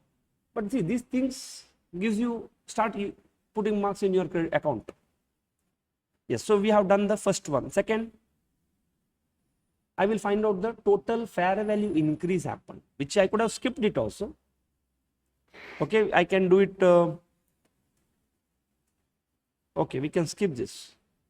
We will move to working note number 2. Working note number 2. Pre and post acquisition profits. Because I made the profit for the entire year. So I make an assumption that that is equally earned during the year. How much is your change in reserve? Is there any change in the reserve between opening reserve and closing reserve? 0. They said no, reserves balances are same at the beginning, at the end of the year. That means none of the profits earned during the year you have transferred to the reserve. Okay. What is your change in retained earnings? 8,20,000 was at the end of the year, minus 3 lakh is at the beginning of the year. So 5,20,000 is the change in the retained earnings because of profits. Subsidiary made a profit now, but this profit is made for the entire year, and this is after this 3 lakh came, 8,20,000 came after distribution of dividend. So add dividend paid, because you are looking for a profits, no? On 1/1/11/2011, how much? 2 lakh. So 7,20,000 is the total profits made during the entire year. So for the simplicity sake, you will make an assumption that this is not a seasonal company. and this profit is equally earned during the year, which is pre-acquisition is 3.6, post-acquisition is 3.6.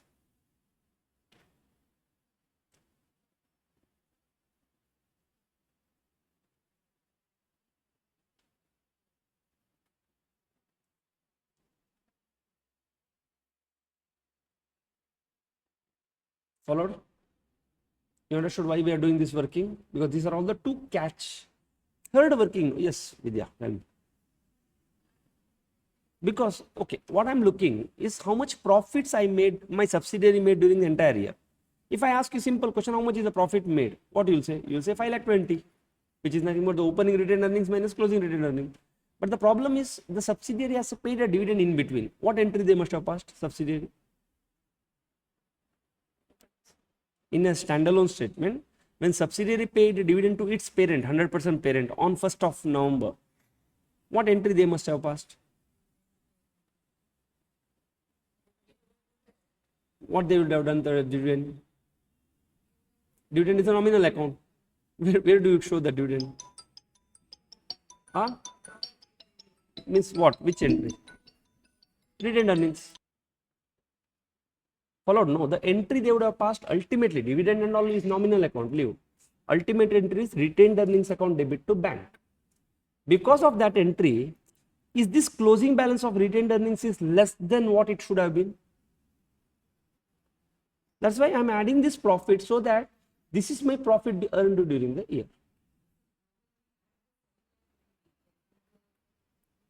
2 lakh to 5 lakh. No. Out of this, 3,60,000 is going to become part of the goodwill. 3,60,000 is going to go into my other equity. This is called a post-acquisition profit. Yeah, at the end of the year, when I'm doing consolidated balance sheet, see, the pre-acquisition reserves will become part of your goodwill. What is your pre-acquisition reserve? See, your equity plus reserve as on the date of acquisition is nothing but the book value of net assets, no? Plus fair value adjustment will become part of the goodwill. So any reserves my subsidiary had on the date of acquisition is going to become part of the goodwill. And any reserves which will come after acquisition, I will take my share of profits and show in my reserves. That's what my assumption is. This profit is earned evenly during the entire year. It's not a seasonal company. If it was a seasonal company, I might have made a different assumption. In reality, it is a little tricky, practically. We acquired, yeah.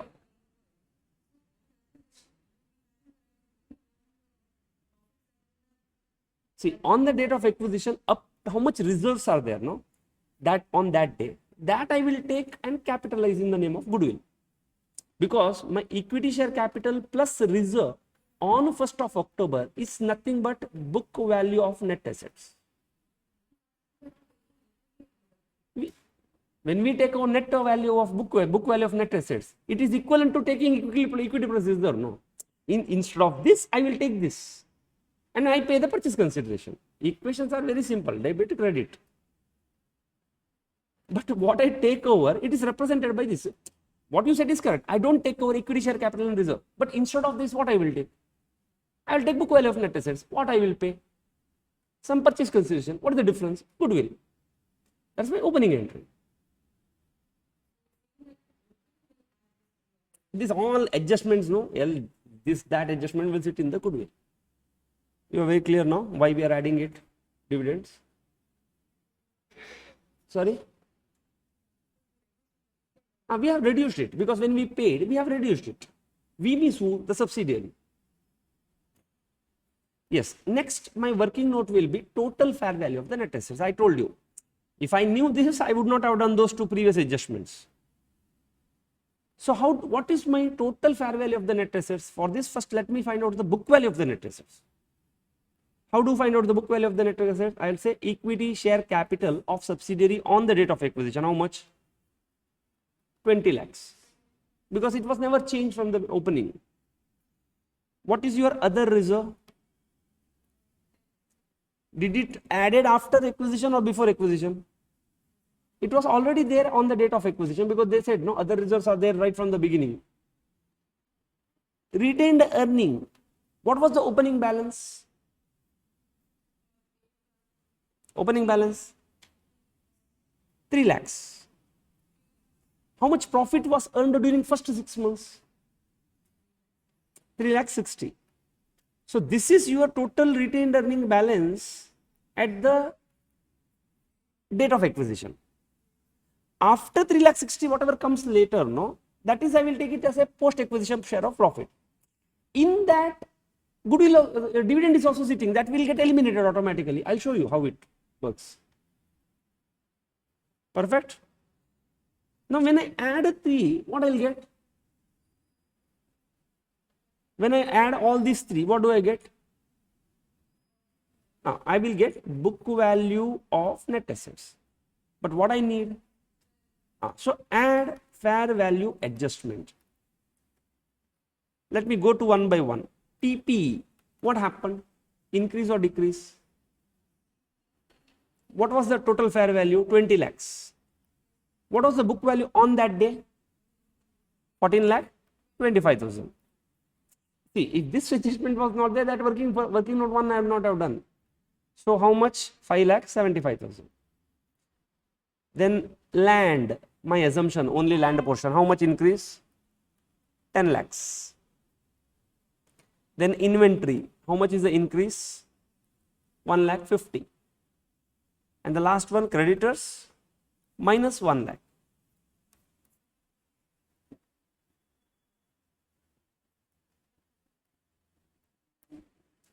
If they would have given me individual assets fair value, then working note 1 I would not have prepared. In fact, 1 and 2 is also not required. I would have taken PP, inventory, investment, debtors, creditors. I would have taken individual fair values. Clear, no? Perfect.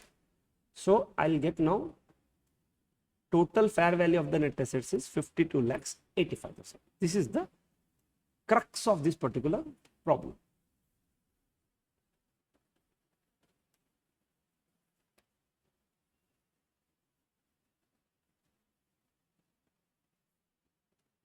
Now, what if in the examination question comes that the dividend was paid on 1st of June, not 1st of November?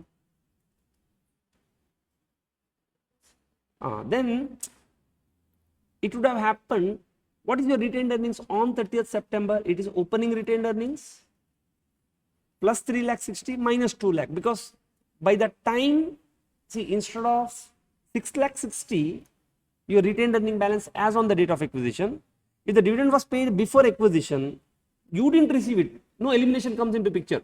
Your previous owners received it, but your retained earnings, that dividend would have got deducted here. Anyhow, not relevant. Chalo, we'll calculate the gain on bargain purchase. What is your purchase consideration? Step 1, purchase consideration 34 lakhs. See, now it is very easy. Let's FVNA 52 lakhs 85,000. So 52 lakh 85,000. See, I can add one more pinch of salt here, called deferred tax. Now you know, understand how to calculate the deferred tax. Add that deferred tax liability because of the fair value adjustments. Finish.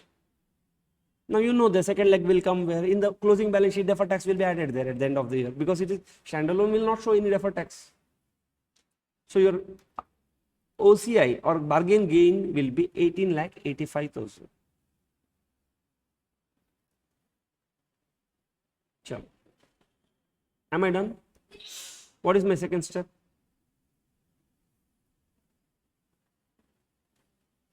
Other equity. Now, do I need any working note for other equity? Yes, what for? Dividend working note not required. I will just present it.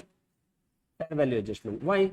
Because one fair value adjustment they gave in a very tricky manner. In all questions, they used to tell me, okay, the PP fair value increased by 20,000 and the life was 10 years. Simple. What you do?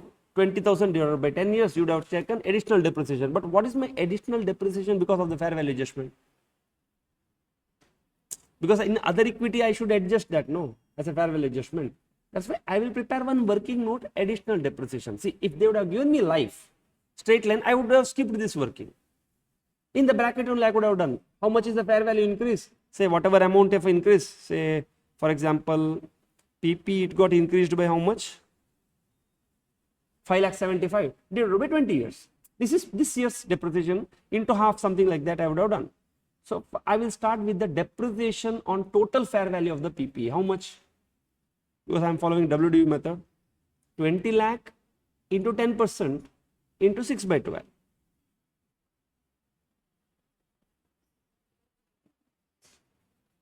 See, we have taken the fair value of 20 lakhs. Means certain items didn't move, but the depreciation is going to impact, no? Yeah, but we can see depreciation is something which we need not wait for an external event to happen. No? Your time passes, you have to charge depreciation. Leave it, no, leave it. It doesn't have any impact. The whatever sentence they are given, no, that it didn't started to impacting and all. So we can interpret it like for that inventory and trade payables. So how much is depreciation? On 1st of October, 20 lakh was the fair value. Into you charge 10% for 6 months. How much you already subsidiary has charged? 1,50,000 minus 75, which already we have seen. 75,000 they have charged. 1,50,000 was for full year. We did in working note number 1. 13.5 minus 15 lakhs. 15 lakhs, how did you get? 13.5 divided by 0.9. You get 15. So 1,50,000 was the full year depreciation. 75,000 they have already charged. So you got 75,000. So additional depreciation on the fair value increase is 25,000. Yes, if it was not a WDV, I would not have done this. Whatever, how much life I would have seen divided, and I would have taken half your life there. Because of this, I will do this type of work. Yes, now straight away start with the other equity, right? Step 2 or whatever, other equity. First, I start with the opening balance. NCA is there? No, I got only one column now. 100% acquisition, nice. What is my opening balance of reserve?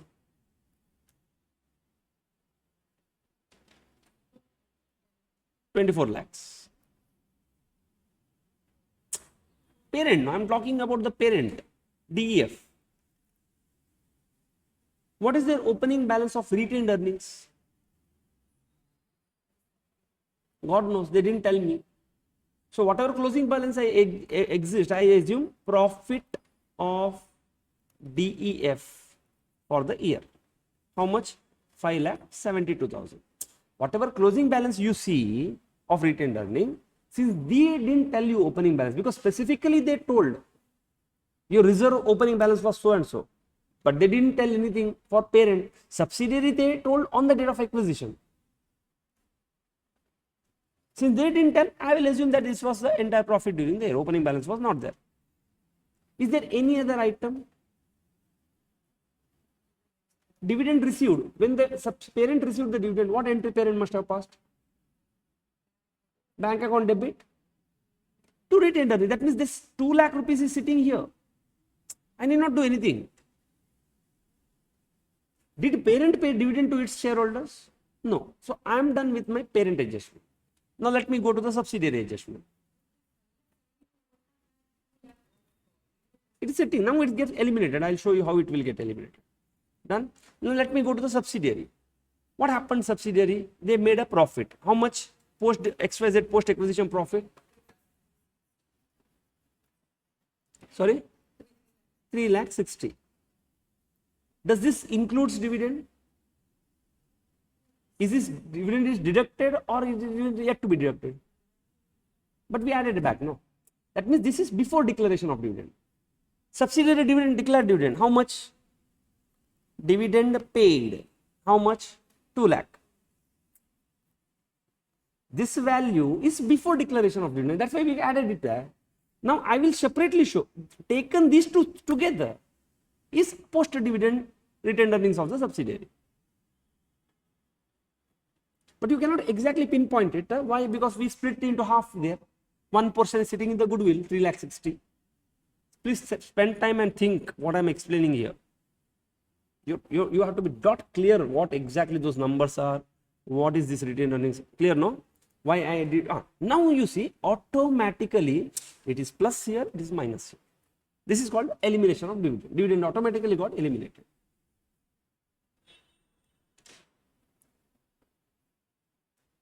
Perfect. Everyone, Vishnupriya, Vindhya.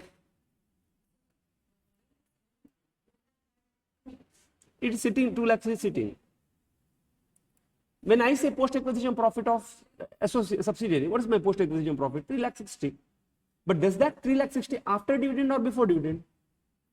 Before. So dividend also they paid? No.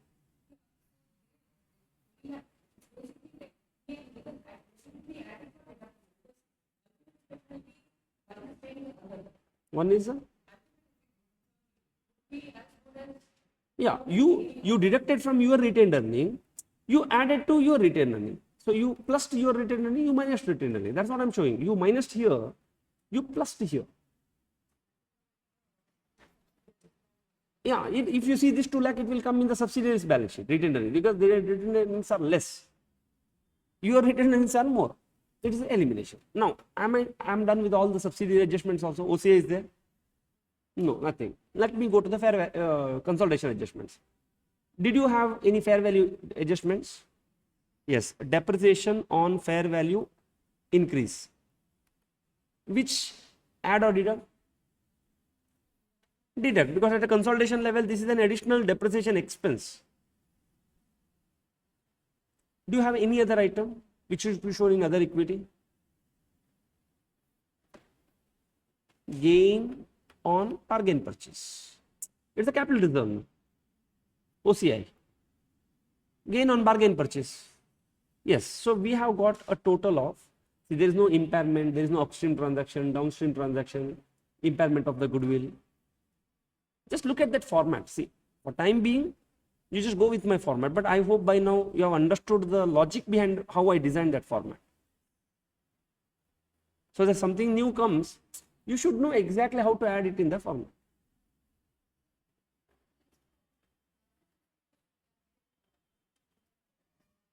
Have they told you 30% tax rate? No. So we are not going to calculate. If at all they have told, deferred tax would have come. And where it will come? Where it is going to come? It will come in one fair value net asset calculation, and at the end of the year, you would have added in the balance sheet after reversal on this depreciation. It is so complex. That's why they don't give you. I have not come across anywhere they have given this at a consolidation lab. Otherwise, you will spend more time now here.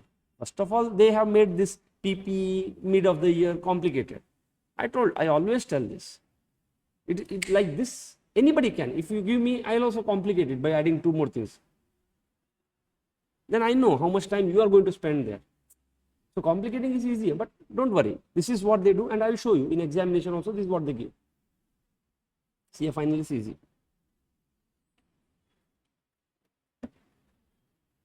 No, it took time for me to realize it. I want to get you to think like that. See, a kid, no, my daughter only. Anything, if I come, she runs and comes to do. She doesn't know. ATM withdrawal, she thinks as if she knows everything. She tried. You see small kids, they do. Do they know? No. But they have got confidence that they can do it. That I observed in kids. So it is not required that you should know everything. But what you know it proper.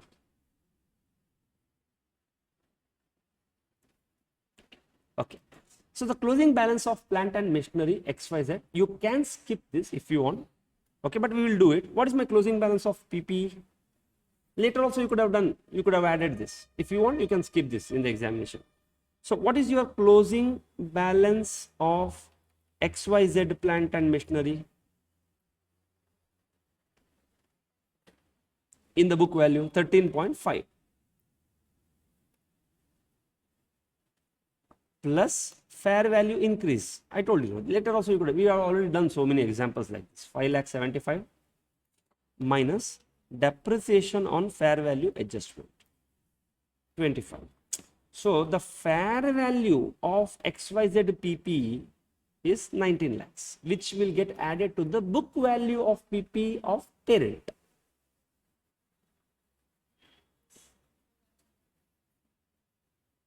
Other things we can add directly then and there.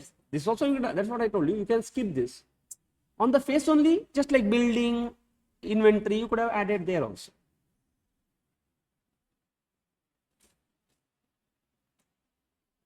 Okay, notes to accounts can we will prepare only 2 notes to accounts, okay, because in the previous problem I showed you how to prepare notes to accounts. Otherwise we'll write on the face only. We'll write one notes to accounts called equity.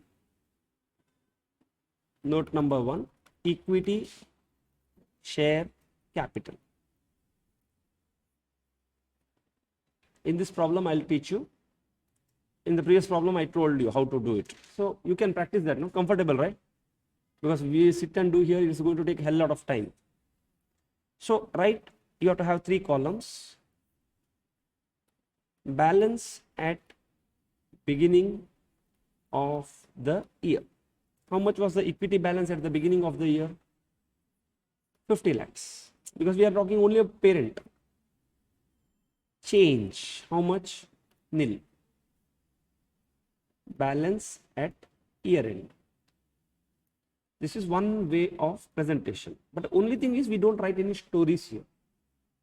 Alternatively, in other equity only you could have had one extra column called equity share capital. That is also fine.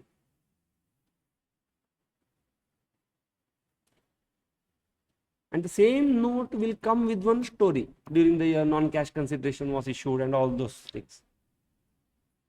Second, write the heading called other equity. Note number 2, other equity. This working is going to fetch you mark, not our other equity. So I will have the total, group total, capital reserve, retained earnings, other reserves. Other reserve, retained earning, capital reserve, total. So what is my opening balance on 1/4/2011? Other reserve of the parent, 24 lakh. I am not going to take subsidiary because it is part of my NCA, it's part of my goodwill. Do I have a retained earnings opening balance? No. I have assumed it to be profit during the year. No. You see, to prepare this, you look into my that working note step 2. That's what I am telling you. If you prepare that properly, this is a presentation. This will fetch you mark, not that one. That's your control. Was there an opening capital reserve? No. So total 24 lakhs. Now you made a profit, consolidated profit during the year. Can you tell me what is my consolidated profit? You didn't transfer anything to the reserve. How much is my CFS profit for the parents?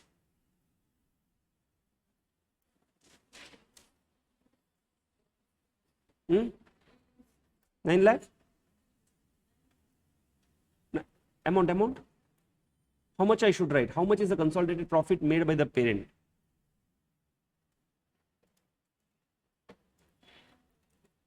(9,32,000). What all things should you added? 1 minute. You added, let me go back to the working.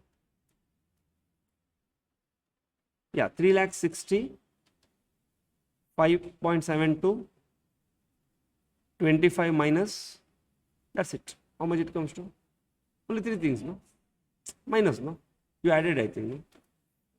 Huh? Then how much? Yeah, fair value adjustment also should come in the CFS, no? So 3.6 plus 5.72 minus 0.25 gives you 9,07,000. Then if you go, see, opening 24 lakhs you have considered, other items you have considered, the dividend distribution you have not considered, no? So write dividend by subsidiary. This is elimination. This 9,07,000 has got a profit, dividend. Then capital reserve, gain on bargain purchase.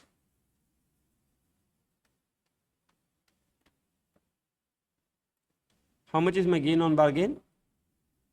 18,85,000. So 1885. So you can write the total of this 24 lakhs, 7,07,000,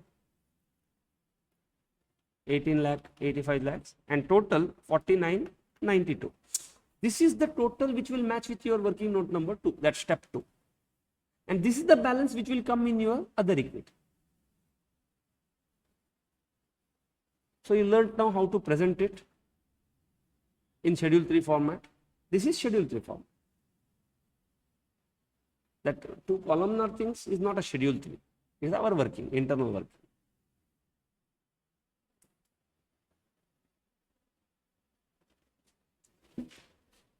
Yes, so we'll straight away start with the balance sheet.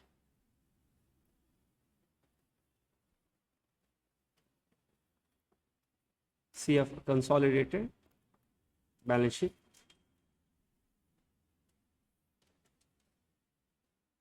Non-current assets, under that PPE. So what is my PPE? Okay, in bracket I will write 15 lakhs plus how much?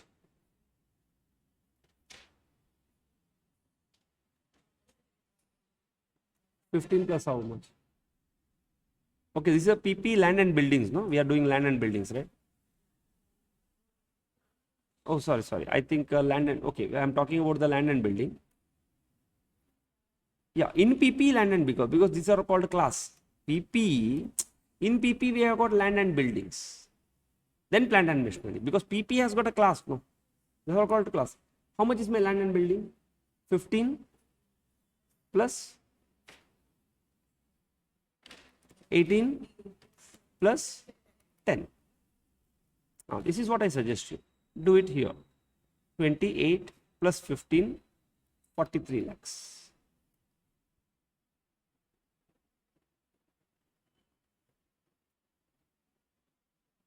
Then you have got plant and machinery. How much is my plant and machinery?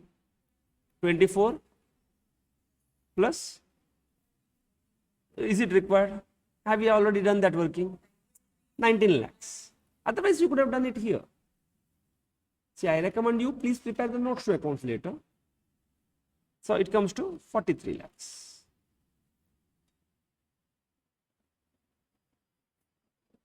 Current assets, inventory.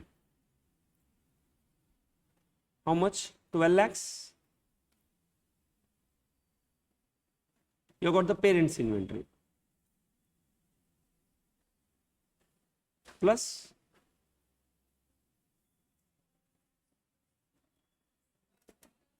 $3,64,000. Done? No. One adjustment was there, and that plus 1,50,000, because that I should consider, no Baba, because this 3,64,000 is at a book value. On 1st of October I have taken it a fair value. Where that fair value will go? Have you sold it to hit my other equity? No. So I will do it here. 17,14,000.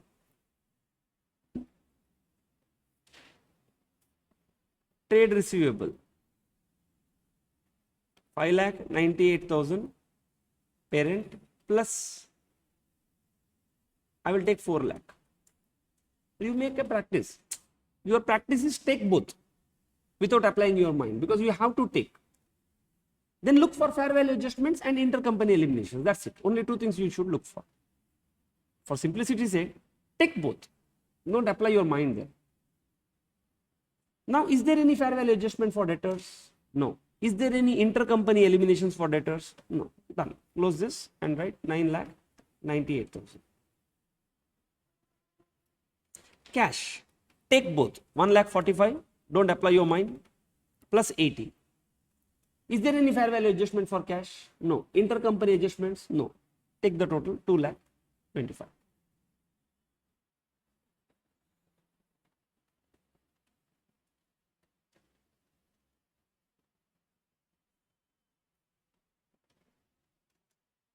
Okay.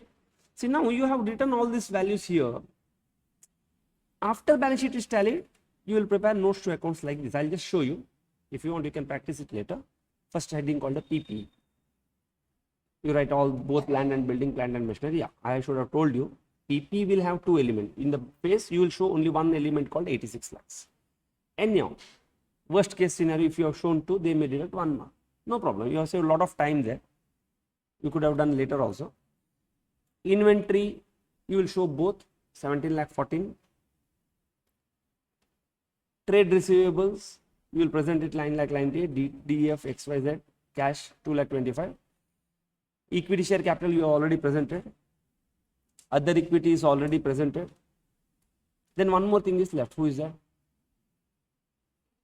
Trade payables. Okay, maybe trade payables I'll show you here. Both you should add. There is one fair value adjustment lying there. Yes. So with this we prepare a balance sheet and the total is 1 crore 15 lakhs 37.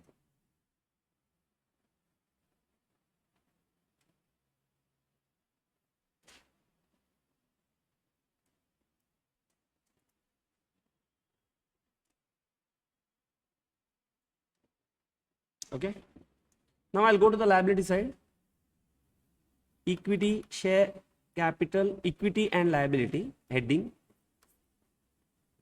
See, when you are practicing, revising, clean method is there here in my PDF. You can use that. Here, okay, for practicing. Equity, share, capital. How much is my equity, share, capital? Note number, whatever. Note number 1, 50 lakhs. Other equity, note number 2, 49 lakhs, 92,000. We have got a liability, current liability, financial liability, trade payables. So how much is my trade payable?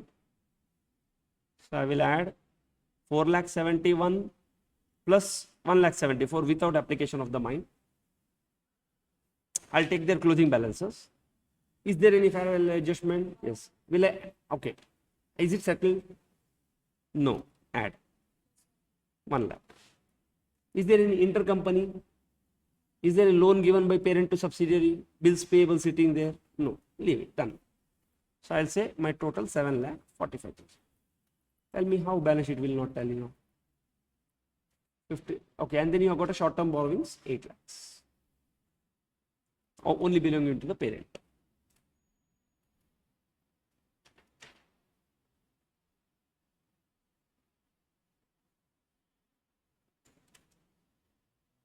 Are you clear? Yes, tell me. Pre-acquisition profit. It will go to goodwill and then it's not going to get adjusted anywhere because the moment the pre-acquisition profits you take to the goodwill, because you don't have a goodwill here, no. It is sitting here now as a gain on bargain purchase. Now you are asking, where is the goodwill?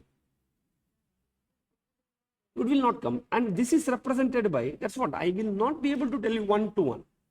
I will say that the pre-acquisition profit of reserves were there. It is represented by the net assets of the subsidiary. Which one? Not book value, fair value. How? Closing plus the fair value adjustment.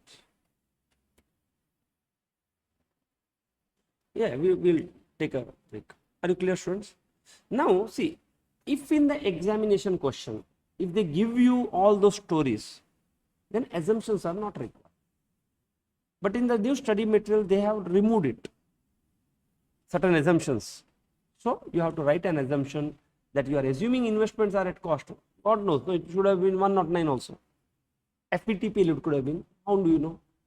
On what basis you say 34 lakhs is the purchase consideration? Maybe out of the 34, something is the fair value, FETPL, no? Fair value gain.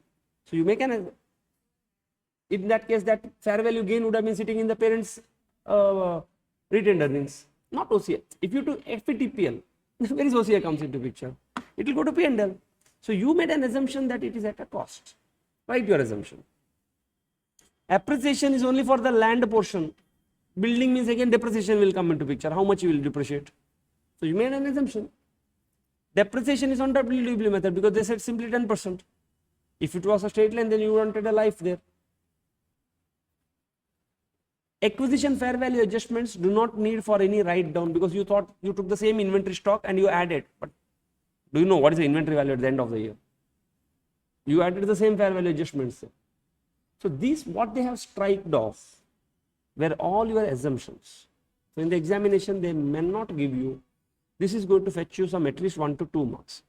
So see, it would have been very, practice it properly. Objective should be get full, but at least 12 plus if you are able to score out of 16. Fantastic.